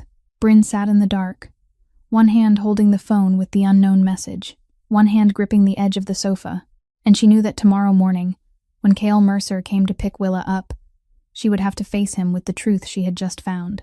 The next morning, K.L. arrived at exactly 7:30. 3 black cars parked in front of the yellow-walled apartment building. Jax opened the door of the middle car. K.L. stepped out and looked up at the 3rd floor. The window with the faded plastic flower pot. He was already used to looking up at that window from yesterday, even though he had only been here twice. He climbed the stairs, knocked. Bryn opened the door, but she didn't open it wide. She opened it just enough for him to see her face. She didn't invite him in. No chipped coffee mug today. Behind Bryn, the apartment was quiet. Willa didn't come running out. "Where's Willa?" K.L. asked. She's already downstairs. Jax is watching her. Kale looked at Bryn. Her eyes were different from yesterday. Yesterday her eyes had been afraid but open. Today, her eyes were closed. Closed like the door she was holding only halfway open. She knew. He recognized it immediately. Before she spoke, before she said a single word, he already knew she had found something in the night, because the way she stood had changed. Yesterday she stood near the door, ready to run, but she still let him step inside. Today she stood, blocking the doorway, not letting him pass. Bryn spoke. 2 words. Warehouse 11. The air between them froze. Kale didn't react right away. He didn't flinch. He didn't deny it. His face did something Jax would have recognized if he had been standing here. It closed, like a steel door dropping. Every softness from yesterday, every vulnerability in the office while holding the crayon note, every warmth when he knelt in front of Willa, all of it vanished behind a mask of cold stone. That was the Kale Mercer the underworld knew. Kale Mercer when he was cornered. But Bryn didn't step back. She had seen that stone face on too many men. Her father wore it when her mother asked where he'd been all night. Her boyfriend wore it before he raised his hand. She knew that face. She wasn't afraid of it. She was afraid of what lived behind it. I read enough, Bryn said. Her voice was flat. She had practiced that voice all night. Practiced it in the darkness of the living room after closing the laptop. Practiced it in the bathroom at 3 a.m. when she couldn't sleep. Practiced it again and again, until every word could leave her mouth without shaking. I don't know the details. I don't need the details. I know enough. Who sent it to you? It doesn't matter who sent it. What matters is whether it's real. Silence. Kale looked at her. Bryn looked back. She waited for him to deny it, to say she misunderstood, to twist it the way every man she'd ever known twisted things. But Kale didn't deny it. He didn't confirm it either. He stood there, stone-faced and silent. That silence was an answer clearer than any confession. Is my daughter safe around you? Bryn asked. This was the only question she needed. Not what he had done, not who he really was, not what Warehouse 11 was. One question. Is my daughter safe? Kale met Bryn's eyes. The stone mask cracked, just a hairline fracture, but enough for Bryn to see what was behind it. Not anger, not coldness, pain. I'll die before I let anyone lay a hand on Willa, he said, each word heavy, like stones placed on a table. I swear it to you. Bryn heard it. Every word. The weight in his voice. The way he spoke her daughter's name as if it were sacred. And she almost believed him. Almost. But 7 years isn't a short time. 7 years of hearing men promise and then betray taught her one thing. A man's promise is the cheapest thing in the world. That's a man's promise, Bryn said. Her voice wasn't angry. It wasn't contempt. It was sad. Sad because she wanted to believe and no longer knew how. I've heard enough of those. My father promised he wouldn't leave. He left. My boyfriend promised he wouldn't hit me again. He hit me again. Principal Whitfield promised he'd handle it. He didn't handle it. I've heard enough promises from men to last a lifetime, Mr. Mercer. The words hit Kale. Not like a punch. Not like a bullet. Like something deeper, slower, worse. Because she wasn't wrong. Every word was true. And Kale Mercer, the West Side boss, the man who had promised to protect Willa, he was standing in the same line as the father who abandoned her, the boyfriend who hurt her, the principal who betrayed her, the same line, because they were all men who promised. Bryn wasn't finished. She stepped forward 1 pace, out of the doorway, closer to Kale, and that was more dangerous than any enemy he had ever faced, because she didn't retreat. She advanced. I let you walk my child to school because she needed you, not because I trust you. Bryn's voice stayed even, but her eyes shimmered with water. But if your world touches my child, even a shadow, even a look, even one strange car parked near my daughter's school longer than usual, I take her and I go, and you never see us again. She paused, took a breath. I know how to run from men, Mr. Mercer. I've done it my whole life. I'm very good at it. Kale looked at Bryn, small, exhausted, dark circles under her eyes from staying up all night reading about Warehouse 11, hands trembling slightly, but her voice steady. Standing in front of the West Side Mafia boss, the man even Brennan Hale had to think twice before provoking, and telling him to his face that she would vanish if he took one wrong step. Everyone was afraid of Kale Mercer. Rivals feared him. Allies feared him. His own men feared him. Police feared him. Brennan Hale feared him enough to hit warehouses instead of facing him directly. The city bowed its head or looked away at his name. But Bryn Holloway, 27 years old, 110 pounds, a single mother in a third-floor apartment with yellow walls, a woman who had slept in a car and given birth alone, stood here and looked him in the eye and wasn't afraid, not because she was fearless, but because she had been afraid of too many things in her life to have room for any new fear. And because something was stronger than fear. Her daughter. Cale held Bryn's gaze for 3 seconds. Then he nodded. I understand. 2 words. No excuses. No explanation of what Warehouse 11 was. No more promises. Because she was right. A man's promise wasn't worth a penny. No asking her to believe him. Just 2 words. I understand. Then he turned away. Walked down the stairs. Bryn stood in the doorway watching him go. And for the first time, she realized there was something different about this man. Every man before KL, when cornered, reacted the same way. Deny. Rage. Blame. Twist. Cale Mercer was cornered, and he said, I understand, and he walked away. No anger, no blame, no twisting. He took it in, and he left. Bryn didn't know what that meant. She only knew it was the first time a man had reacted differently than what she expected. That night, Bryn didn't sleep. She sat on the old sofa with the lights off, staring toward Willa's bedroom. The door was cracked open. The nightlight spilled a thin band of pale yellow across the floor. Inside, Willa slept on her side, one arm wrapped around a pillow, breathing steady. The 3rd night in a row she slept through. 3 nights. After 90 nights of jolting awake, crying in her dreams, waking at 2 a.m. calling for her mother, 3 peaceful nights, because a man had walked her to school, Bryn watched her daughter sleep and thought about Cale Mercer, about Warehouse 11, about the way he said I understand, and walked away without looking back, about the way he knelt in front of Willa in the schoolyard, about the way he admitted his hands weren't clean without making excuses. Then she thought about herself. 7 years. 7 years Bryn Holloway waited for someone to save her, waited for her father to come back. He didn't. Waited for her boyfriend to change. He didn't. Waited for the principal to listen. He didn't. Waited for the system to work. It didn't. And then Cale appeared. A mafia boss walked into her life and in 2 days did what the entire system hadn't done in 3 months. Peyton backed down. Willa slept. Whitfield didn't even dare to clear his throat, but sitting in the dark, Bryn faced a truth she didn't want to admit. Cale wasn't the solution. He was a temporary shield. Strong, effective, temporary. Because his world had Brennan Hale. It had Warehouse 11. It had strange cars taking pictures from a distance. It had red paint on warehouse walls. That world was dangerous, and at any moment, that danger could touch Willa. She couldn't build her daughter's life on the shield of a mafia boss. She needed something sturdier, something that didn't depend on any man, something that was her.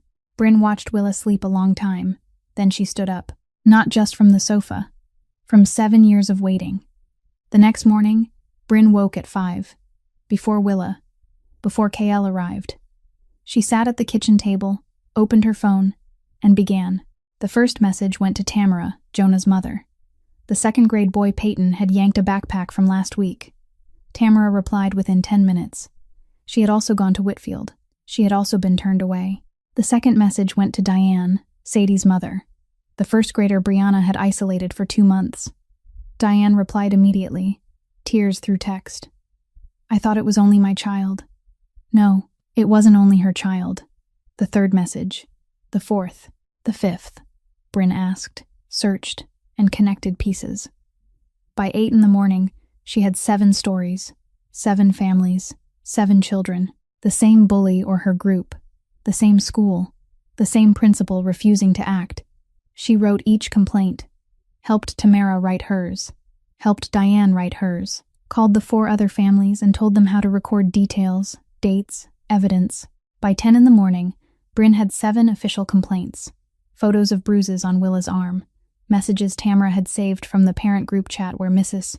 Langford threatened to sue anyone who spoke badly about her daughter, an audio recording of Diane's call with Whitfield's office, where the school secretary said, Mr. Whitfield is busy, call next week. A line Diane had heard for 4 weeks in a row, and Bryn had one more thing. The phone number of the local paper's education reporter. She had found it online. She hadn't called yet, but it was ready. At 10:30, Bryn stood in front of the door to the principal's office at Monroe Elementary. Alone. No KL, no black cars, no bodyguards. Only her. Bryn Holloway, 27 years old, 110 pounds. An old t-shirt with the sleeves rolled. Hair tied up in a hurry. 7 complaints in her hand, and her phone open to the reporter's contact. She knocked. Whitfield opened the door. His face changed the moment he saw her. The last time Bryn stood in this doorway, she begged, she pleaded, she cried, and she was refused. Today she didn't beg. Mr. Whitfield. Bryn's voice was flat, not shaking, not crying, not pleading. This time I'm not here to ask. She placed the 7 complaints on his desk, one by one. 7 complaints, 7 families, 7 children, same problem, same bully, same school, same principal who does nothing. Whitfield stared at the stack. His face went whiter by the second. I have photos. I have recordings. I have messages. And I have the phone number of the local paper's education reporter. Bryn lifted her phone. The screen glowed. The number was clear. You choose. You act today. Or I call this number right here in front of you. Silence. Whitfield looked at the stack of complaints. Looked at the phone. Looked at Bryn. He searched her eyes for something. Hesitation. A crack. Any sign she was bluffing the way she had before, crying and leaving. He didn't find it, because Bryn wasn't bluffing. She had spent 7 years being ignored by men. Today she wasn't asking anyone to listen.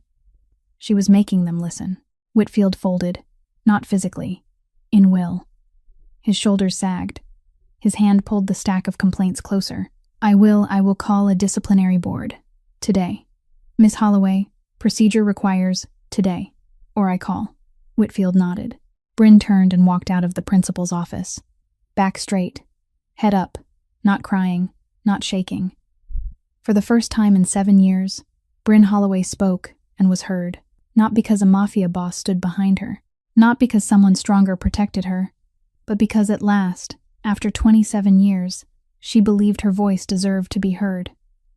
That afternoon, Jax told KL in the car. His voice was flat, but his eyes were brighter than usual. The girl's mom went into the principal's office alone this morning. Brought 7 complaints. 7. Threatened to call the press. Whitfield almost cried. Cale sat in the back seat, looking out the window, and something happened on his face. Not a smile. Cale Mercer didn't smile, but the corner of his mouth lifted, slight, quick, almost invisible, almost a smile, almost. That night, Cale brought Willa home. Willa ran inside to do homework. Bryn stood in the doorway. Cale stopped on the steps. They looked at each other. I heard you went to Whitfield this morning, Cale said. Bryn nodded. I didn't need you for that. Not a challenge, not pride, just truth. Plain, simple. She did it without the West Side boss. She did it alone. Cale looked at her. And this time he didn't see a frightened woman mapping an exit. He didn't see a single mother with shaking hands around a chipped mug. He saw a woman who stood in front of a principal and made him listen. A woman who gathered 7 families in a single morning. A woman who wasn't waiting for rescue anymore. I know, Cale said. That's why I respect you. Silence. But this silence was different. Not the tense silence from yesterday afternoon when Bryn said she was afraid. Not the heavy silence from this morning when she said Warehouse 11. This silence was lighter. The silence of 2 people standing on opposite edges and, for the first time, looking across and not seeing an enemy. The silence of 2 people beginning to understand each other. Bryn didn't invite Cale in. Not yet. But she didn't close the door right away either. She stood there a few seconds longer. Cale stayed on the steps a few seconds longer. Then she gave a small nod. He nodded back. And that was enough. For today, that was enough. The first week passed. Then the second. Cale came every morning at 7:30. 3 black cars parked in front of the apartment building. Willa ran down the stairs, her backpack bouncing on her back, took his hand, and climbed into the car. Bryn stood at the 3rd floor door and watched. She didn't come down with them. She didn't invite Cale in for coffee anymore. But every morning, she nodded when he looked up. And each morning, that nod was a little lighter, a little less guarded. At school, things changed slowly, but they changed for real. On the third day, Willa still sat alone at the last table. On the fourth day, a girl named Zoe sat down beside her at lunch. She didn't say anything. She just sat, set her lunchbox down, opened it, ate. Willa looked at Zoe. Zoe looked back, smiled a small smile. Willa didn't smile back, but she didn't stand up and move away either. On the fifth day, Bee sat on Willa's other side. 3 children at one lunch table. They didn't talk much, but they sat together. And for a child who had eaten alone for 90 days, having someone sit beside her without saying you're ugly, without grabbing her lunch, without getting up and leaving when Peyton ordered it, that was everything. Willa didn't need a best friend yet. Not yet. Willa needed someone to sit beside her. And Zoe and Bee sat. Every day. No explanations. No reasons. Just sat. Meanwhile, something else was happening that Kale hadn't expected. After the first day he walked Willa to school, the story spread through the neighborhood. Not only that, Kale Mercer showed up at an elementary school, but that a child had dared to walk into the boss's building and ask for help, and got it. In the second week, Jax got the first call. A mother on the west side. Her son Jonah, 8 years old, was getting beaten by a group of third-grade boys after school every day. She went to the school and was turned away. She went to the police and was told it was kids being kids. She heard about Willa and Kale. She called the building. The next day came the second call. Sadie's father, a second-grade girl at a different school, punished by her teacher and made to stand in the hallway every time she cried. Her father was a plumber, working 2 shifts, with no time to visit the school during office hours. He heard about Kyle from a neighbor. He called. Kyle listened to both stories, sitting in his penthouse, phone to his ear, and listening, like he had listened to Willa in the car on that first day. But this time, he didn't go himself. He called Jax. Go to the kids' school. Sit outside the gate. Like I sat at Monroe. Boss, I'm not you. I don't have the same effect. You wear black, you're 6'1", you weigh 200 pounds, and your face looks carved out of stone. You've got enough effect. Jax went. And at Jonah's school, it repeated. Not exactly, but enough. A man in black sat outside the school gate. The bullies saw it. Backed off. Kale didn't walk every child to school. He couldn't. But he built something. A system. He sent people. He contacted schools. He applied pressure through presence. No violence. No direct threats. Just being there. And when the right person is in the right place, sometimes that's all it takes. On the other side, Bryn was building too. Not the same kind as Kale. She built with texts, phone calls, cheap coffee in the kitchen of a small apartment. Tamara came over on Tuesday afternoon. Diane came on Thursday. 4 other mothers messaged in the group Bryn created. They shared information, evidence, experiences, the phone number of a free legal advice clinic Bryn had found online. The woman who once begged 5 times and walked away empty-handed had become the one connecting 7 families, from victim to helper, from waiting to be saved to standing up and pulling others with her. And it happened not because of KL, but because Bryn finally saw herself. Midway through the second week, there was an afternoon when Mrs. Dawson kept Willa after class. Kale sat outside on the bench and saw Willa didn't come out on time. He stood up, ready to go in. Jack stopped him. The teacher wants to talk to the kid. There's no problem. Inside the classroom, Mrs. Dawson sat down on a small chair beside Willa, eye level, the way Kale had knelt. Willa, I want to tell you something. Willa looked at her teacher, cautious, used to adults saying things she didn't want to hear. I'm sorry, Mrs. Dawson said. Her voice shook. I know you were being bullied. I saw it. I saw Peyton shove you in the hallway. I saw you eating alone. I saw it and I did nothing. I was afraid of the Langford family. I was afraid of losing my job. I chose my own safety instead of protecting you, and I'm sorry. Willa stared at Mrs. Dawson for a long time, 6-year-old eyes looking at an adult with eyes older than her age. Adults don't usually apologize to kids, Willa said. That sentence hit Mrs. Dawson harder than any accusation, because it was true, painfully true. Mrs. Dawson swallowed tears. You're right, and that's the problem. Willa gave a small nod. Then she picked up her backpack and walked to the door. She didn't hug her teacher. She didn't say, I forgive you, but she didn't stay angry either. She kept walking. On Thursday of the second week, Cale brought Willa to school as usual. But that morning, at the gate, someone stopped him. Not Whitfield, not a teacher. Mrs. Langford, Peyton's mother. The woman Bryn had said was too powerful for anyone to touch. She stood in front of Cale. Her eyes were red. Her hand gripped the strap of her purse. Cale looked at her and waited. "Mr. Mercer." Mrs. Langford's voice trembled, not only from fear of Cale, though she was afraid. It trembled from something else. "My daughter is cruel, and I covered for her. I used money and connections to silence the principal, to push away mothers who complained, to pretend my daughter was perfect. But she isn't perfect. She hurts other children, and I looked the other way." Cale didn't speak. She didn't need him to. She needed to say it. "I'm sorry. I'll make sure Peyton is held accountable." Then she turned away, quickly, as if one more second would make her cry in front of a mafia boss. Cale watched her go. Then he looked toward the school gate. 10 steps away, Peyton Langford was standing there, staring at Willa. Willa stared back. 2 children. One who had been the bully, one who had been the target. Peyton's mouth moved. Her voice was small. So small, Cale had to read her lips more than hear it. "I'm sorry." Willa looked at Peyton for a long time. No hatred, no triumph, no fear. Then she nodded. A small nod. She didn't smile. She didn't say, "I forgive you." She didn't say, "Let's be friends." She just nodded, because forgiveness isn't friendship. Forgiveness is moving forward. Willa turned away, walked into the school, her back straighter than it had been 2 weeks ago, her head higher, her steps quicker. She passed the hallway bulletin board and stopped. Looked. A colored flyer pinned to the board. "Talent show, next Friday.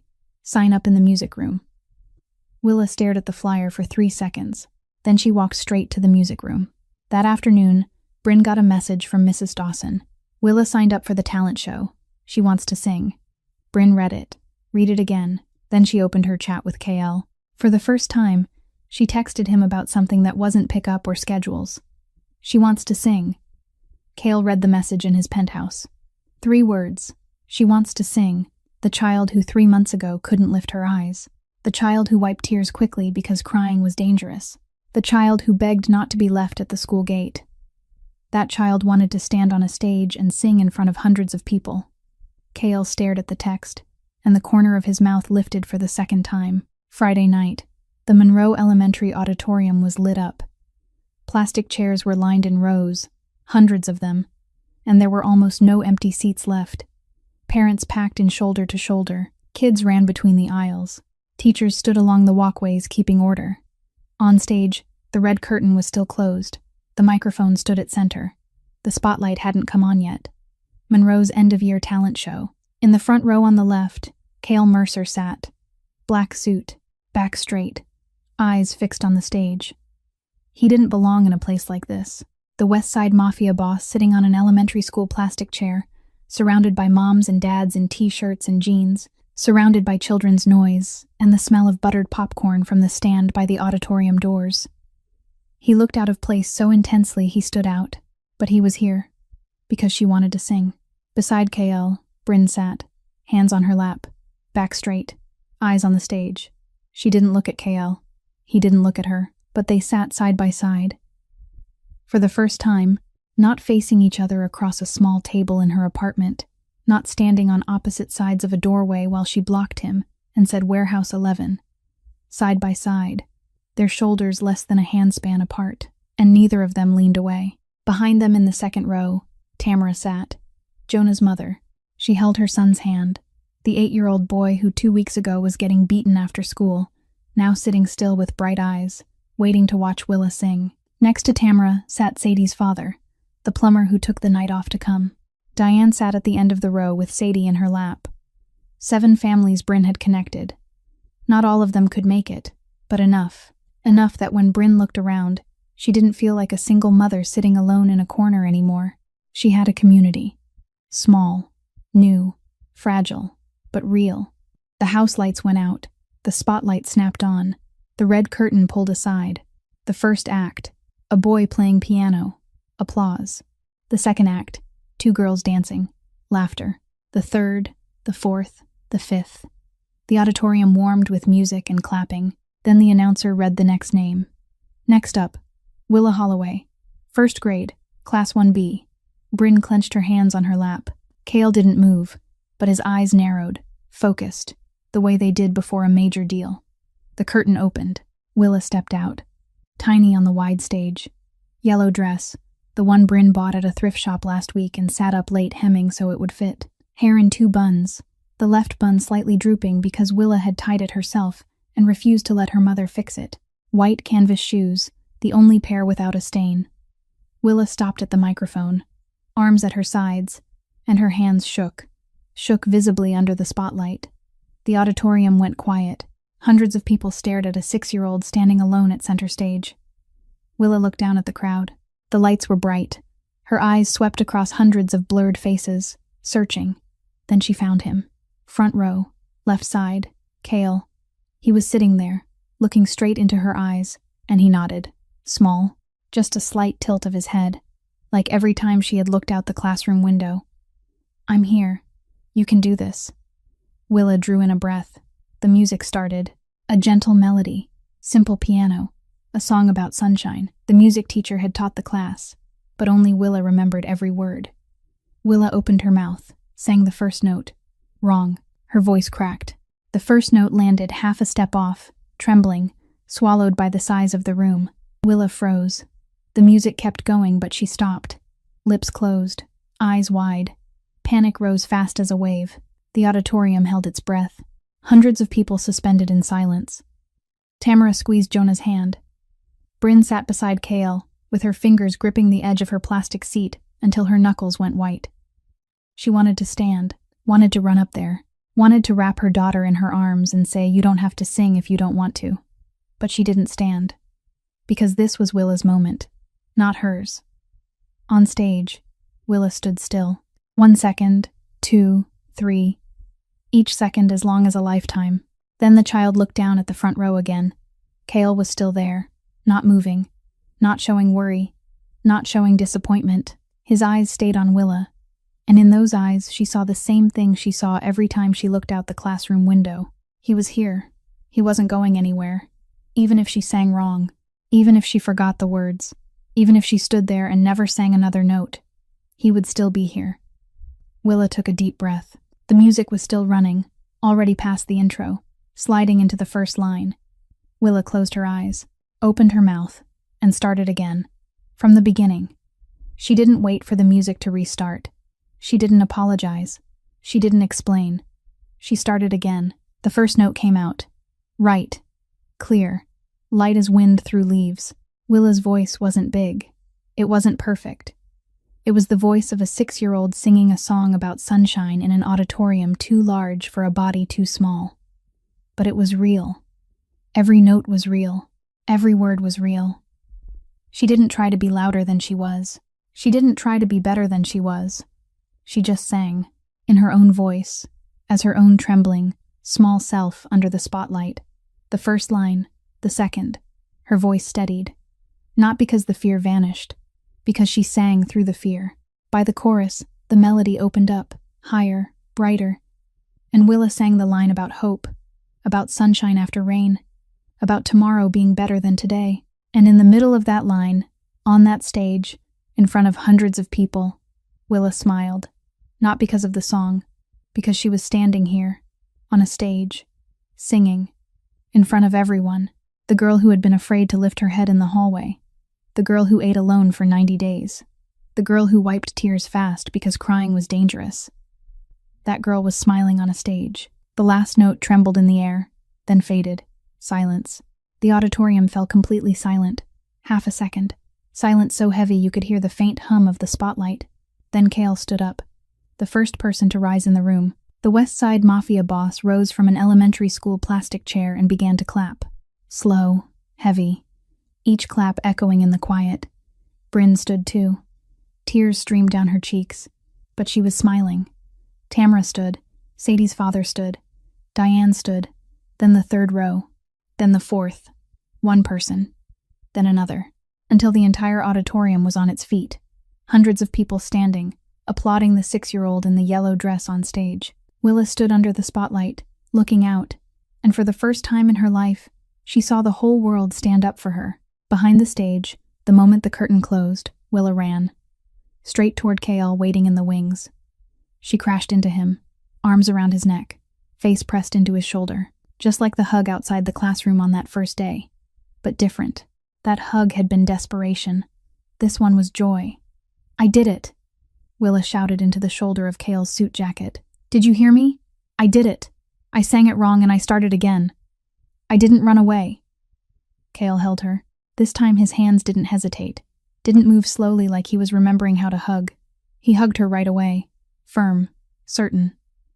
As if these hands had held Willa her whole life. "I heard you," his voice rasped. "You were wonderful." Bryn stepped closer, tears on her face, smiling. She put one hand on Willa's back and the other on Kale's shoulder, and she hugged them both.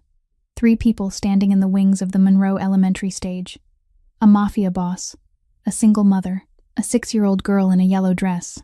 Tears. All 3 of them had tears. But this time, for the first time, they were the right kind of tears. Not tears of pain, not tears of fear, not tears wiped away fast because crying was dangerous. Tears of happiness. Tears no one had to hide. The applause was still echoing out in the auditorium when Jax appeared in the wings. His face was white. Not white with fear. Jax didn't fear anything. White because he knew what he was about to say would shatter the moment unfolding right in front of him. Kale was holding Willa. Bryn was holding both of them. 3 people standing in the smell of curtain dust and stage lights, and for the first time they looked like something close to a family. Jax stopped 3 steps away. Waited. He didn't want to speak, but he had to. "Boss." One word. Kale heard it. Knew immediately. Because Jax didn't say boss in that voice unless something was wrong. Flatter than usual. So flat it turned cold. Kale released Willa. Carefully. "Stay here with your mom. I'll step out for a minute."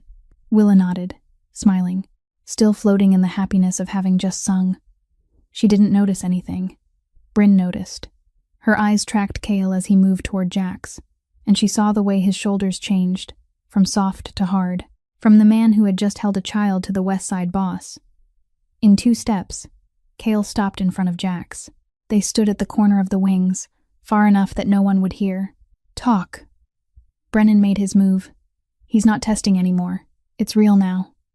Jax spoke fast, low. "The West Side warehouse was torched, burned to the ground. 3 of ours are hurt. 1 is bad. Brennan left someone at the scene so we'd know this wasn't an accident. He's declared war." Kale didn't answer. His eyes didn't stay on Jax. They went past the wings, past a crack in the curtain, toward the auditorium. Outside, parents were still standing, clapping for the next act.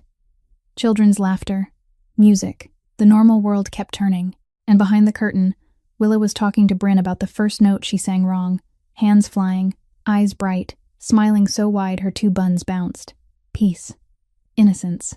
Completely unaware that a few miles away, Kale's warehouse was on fire, and 3 men were in a hospital. 2 worlds. Kale stood exactly on the border between them. One side was stage lights, a yellow dress, laughter. The other was fire, blood, war, and both were pulling him in opposite directions. "Anything else?" Kale asked. His voice went cold again. Jax looked at him, then pulled out his phone, opened a photo, held it out. Kale looked, and the blood in his body froze. A long-range shot, telephoto lens, a familiar corner, the yellow-walled apartment building, 3rd floor, the window with the faded plastic flower pot, and in front of the building, Bryn was walking Willa down the steps. Willa with her backpack, Bryn with a grocery bag. A photo from last week. Someone sitting in a car across the street, shooting the 2 of them from a distance with a long lens. "Brennan's guy," Jack said. "This photo was on the phone of one of Brennan's men we grabbed tonight near the warehouse. He's got the address, the floor number, the hours Bryn goes to work, the hours Willa goes to school." Kale stared at the photo, stared at Willa in it, tiny, backpack too big, smiling at her mother, not knowing someone was watching. Brennan knew the address. Brennan knew the schedule. Brennan knew exactly who Willa was and how much she mattered to Kale, a weakness 3 feet tall, 45 pounds. Kale handed the phone back to Jax. His hand didn't shake. Not because he wasn't afraid, because the fear had turned into something else. Something colder. Something more dangerous. Something Brennan Hale should pray he never has to face. Watch them. Don't take your eyes off them. Jax nodded and moved away. Cale turned back into the wings, stepped across the line between the two worlds. Back to Bryn and Willa. The child was still smiling. Bryn looked at Cale and stopped smiling. She read something on his face. Not because he showed emotion, because he showed nothing at all. And the complete emptiness on Cale Mercer's face was more frightening than any expression.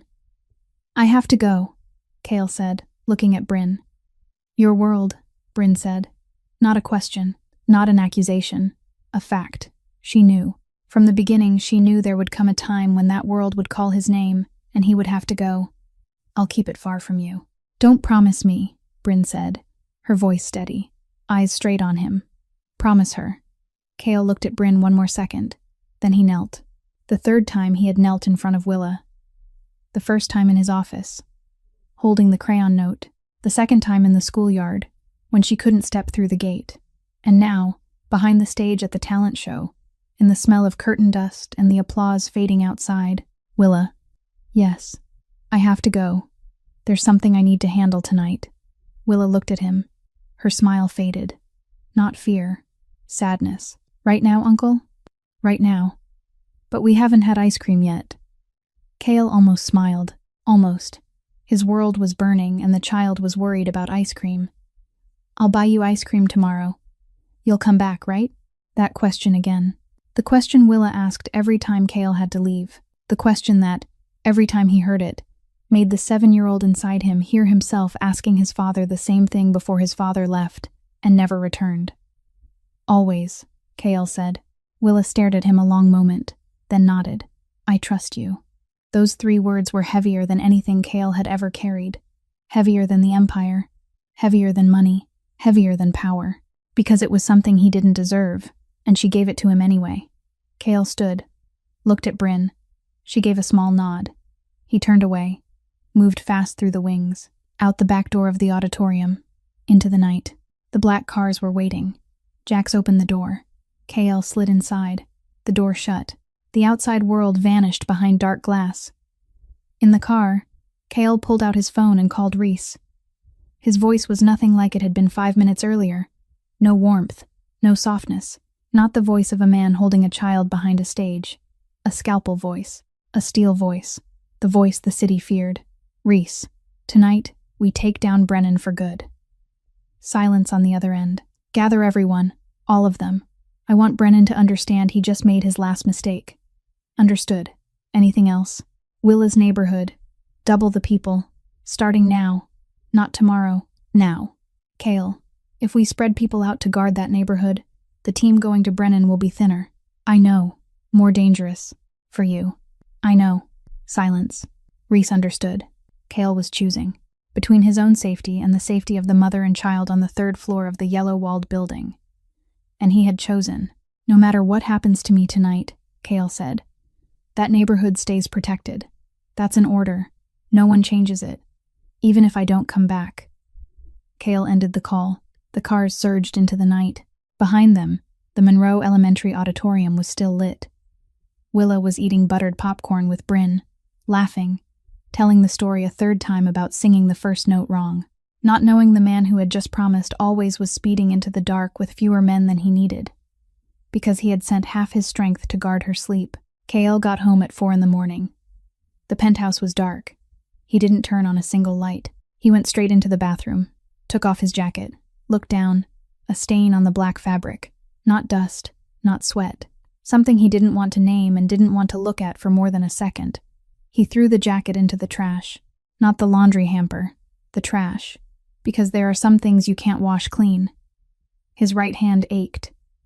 The knuckles were swollen. He turned on cold water, held his hand under the stream, and kept it there until numbness replaced pain. Water ran into the sink. Cale watched it and didn't think about what happened in the night. Not because he'd forgotten, because he wouldn't allow himself to think. Not yet. He shut off the water, changed, lay down on the bed, didn't sleep, stared at the ceiling until morning. 7 o'clock. He got up, showered, put on a new suit, a clean suit. His hand still hurt. but he opened and closed his fist until it worked well enough. 7:20. Into the car. Jax drove. Silence. Jax hadn't slept last night either. His eyes were red, but his hands were steady on the wheel. 7:30. 3 black cars pulled up in front of the yellowed apartment building. Right on time. Like every day. As if last night hadn't happened. The 3rd floor door opened. Willa ran out, backpack bouncing on her back. Hair in 2 buns, the left bun still drooping. Canvas shoes. She flew down the stairs 2 steps at a time, rushed toward the car, and when she saw Cale standing by the open door, she stopped. Went still. Eyes wide, like she couldn't believe it.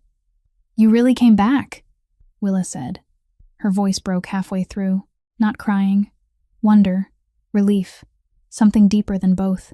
Because in her life, adults said always, and it never meant always. Her father hadn't been there since before she was born. Her grandfather promised, then left. The principal promised he'd handle it, then didn't handle it. Always was a word grown-ups used when they wanted a child to stop asking. But Cale said always last night, and this morning he was standing here. 7:30, clean suit, a hurting hand hidden in his pocket. On time. Willa ran to him, hugged his leg, fast, then let go.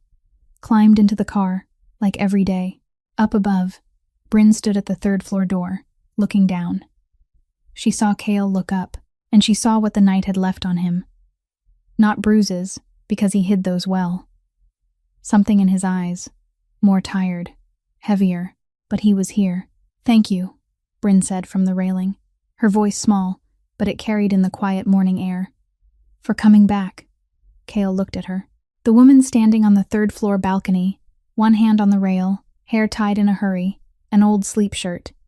The woman who knew who he was, who knew Warehouse 11, who knew his world held fire and blood and suits that had to be thrown in the trash, who knew all of it, and still said thank you because he came back. "Thank you," Cale said, "for letting me come back."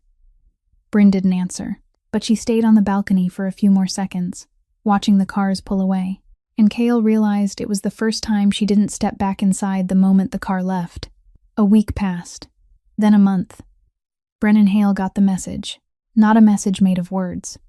The kind of message Cale had delivered that night, in a language only the underground understood.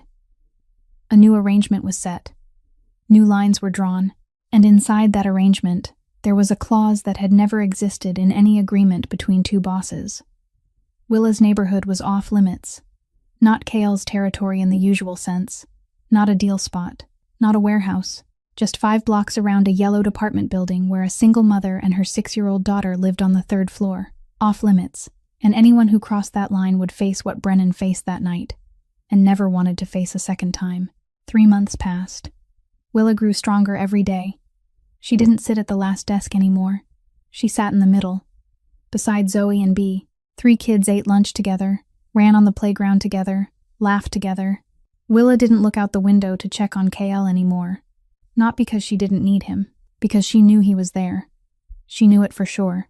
She didn't have to check. Cale still came every morning, still sat on the bench. But each week, the number of times Willa looked out the window got smaller. Her shoulders dropped a little more. Her back straightened a little more. Her voice got louder. Her steps got quicker. She was growing. Not in height, in herself. Then one Monday morning at the start of the 4th month, Cale pulled up in front of the building like usual. Willa ran down, but instead of climbing into the car, she stopped in front of Cale. Looked up, serious.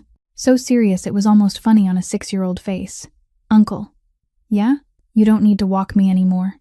Cale stared at her, and something in his chest felt proud and aching at the same time. Proud because she could say it. Atched because she could say it. "You sure?" "I'm sure. Zoe and Bea walk with me. We meet on the corner and go together. I'm not scared anymore. Not scared anymore." 3 words. 3 words that 90 days ago Willa wouldn't have dared to dream she'd say. 3 words Cale wished the 7-year-old inside him had ever gotten to say. "I don't need black cars anymore. I don't need bodyguards. I don't need you sitting outside my window all day," Willa said. Then she smiled. "But we're still doing Friday dinner, right?" Cale looked at her smile and felt something crack open in his chest.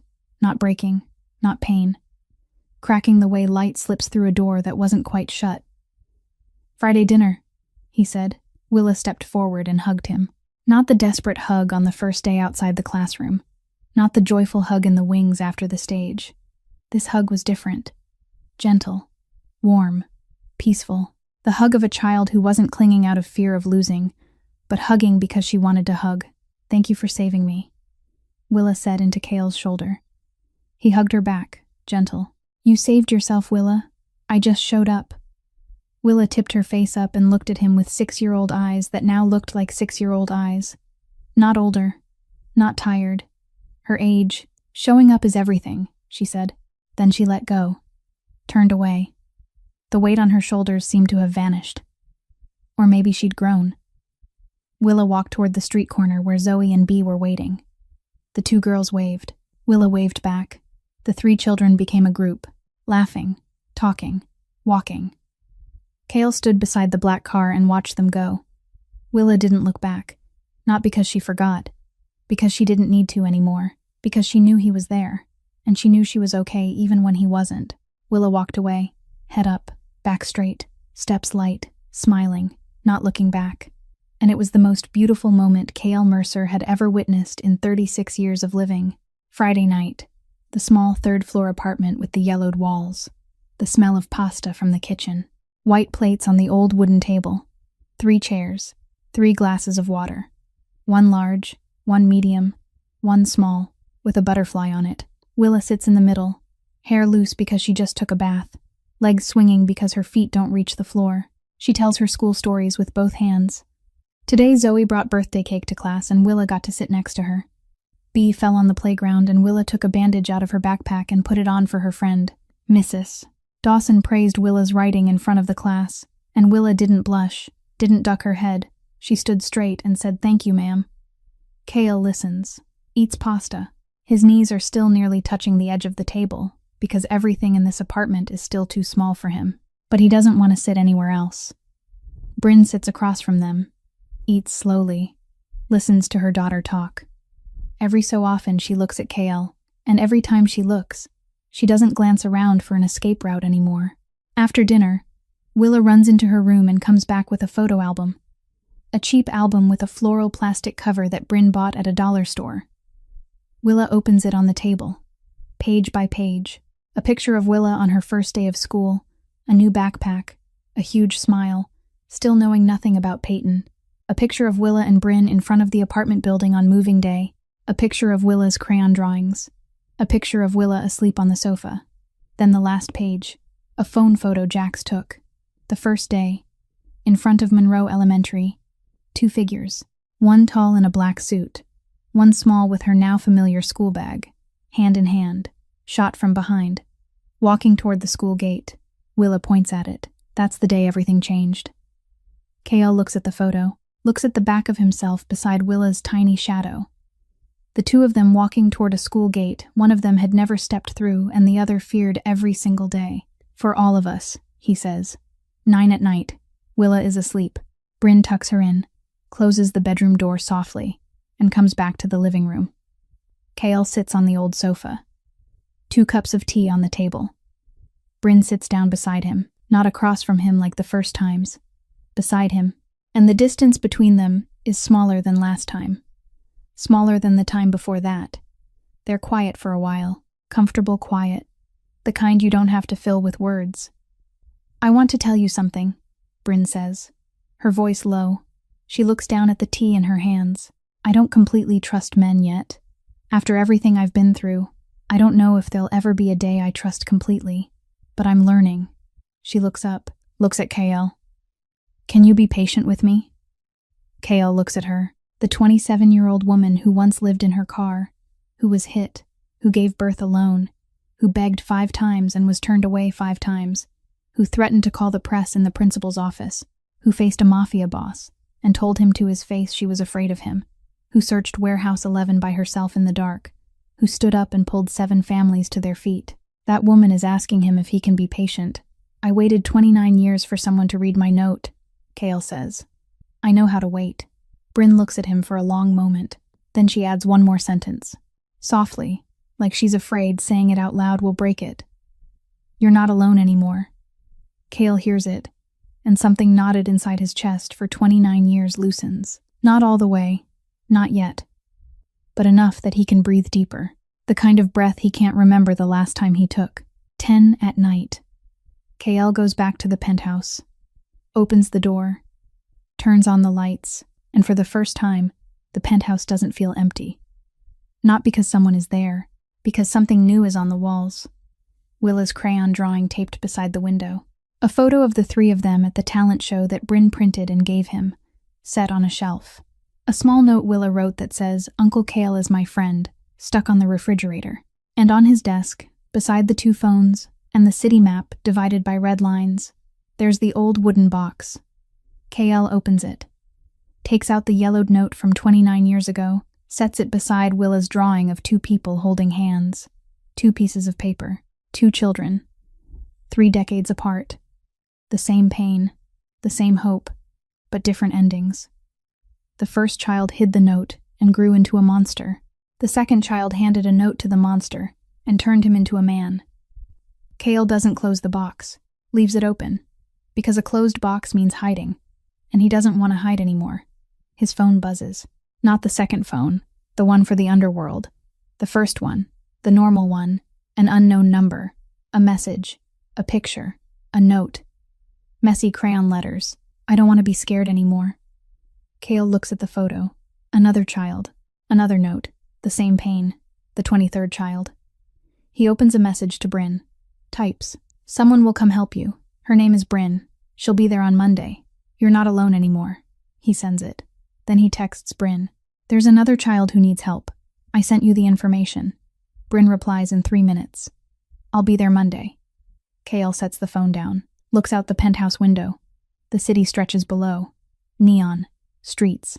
He's still the West Side boss. Still dangerous. His hands still aren't clean. The underworld still turns. But on the 3rd floor of the yellowed building, there's a woman who just texted, "I'll be there." A woman who went from victim to fighter to healer, and she will go to meet the 23rd child on Monday. No black cars. No bodyguards. No Mafia Boss. Just Bryn Holloway. Kale looks at the 2 notes in the open wooden box. He spent his whole life building walls. Walls around territory. Walls around an empire. Walls around his heart. Tall, thick, cold. No one in, no one out. Safe and lonely. Then a 6-year-old walked into his building with a crayon note and taught him that walls don't protect. Walls imprison. What protects is a bridge. A bridge between one person and another. A bridge between the past and the present. A bridge between a mafia boss and a scared child. A bridge between a single mother and a community. A bridge between pain and healing. And the sad-eyed woman on the 3rd floor gave him a reason to keep walking that bridge. Every day. Every Friday. Every pasta dinner in an apartment too small. Every time she nodded from the balcony when his car pulled away. Every time she texted, "I'll be there." He's not a good man. Maybe he'll never be a good man. But he's a man who shows up. And sometimes, showing up is everything. This is where today's story ends. But before I stop, I want to tell you something. Sometimes showing up doesn't have to be a big action. Sometimes it's just sitting beside someone who's lonely. Just asking, "Are you okay?" Just not turning away when you see someone who needs help. In real life, not everyone gets a Kale Mercer. But anyone can be the one who shows up for someone else. Bryn teaches us you don't have to wait for someone to save you. Sometimes the solution is you, believing your voice deserves to be heard. And Willa reminds us courage isn't the absence of fear. It's being scared so bad you're shaking and still stepping forward. So I want to ask you, how did this story make you feel? Have you ever been Willa, Bryn, or someone waiting for someone to show up? Share with me in the comments. I truly want to hear what's in your heart, because every story you share is what keeps me going and bringing you videos like this. If today's story touched you, hit the like button and share this video so more people can hear it. And if you haven't subscribed yet, subscribe now so you don't miss these moving stories every day. I wish everyone watching good health, a joyful life, peaceful days, and someone who shows up when you need it. Thank you for staying with me to the very end. Goodbye, and I'll see you in the next video.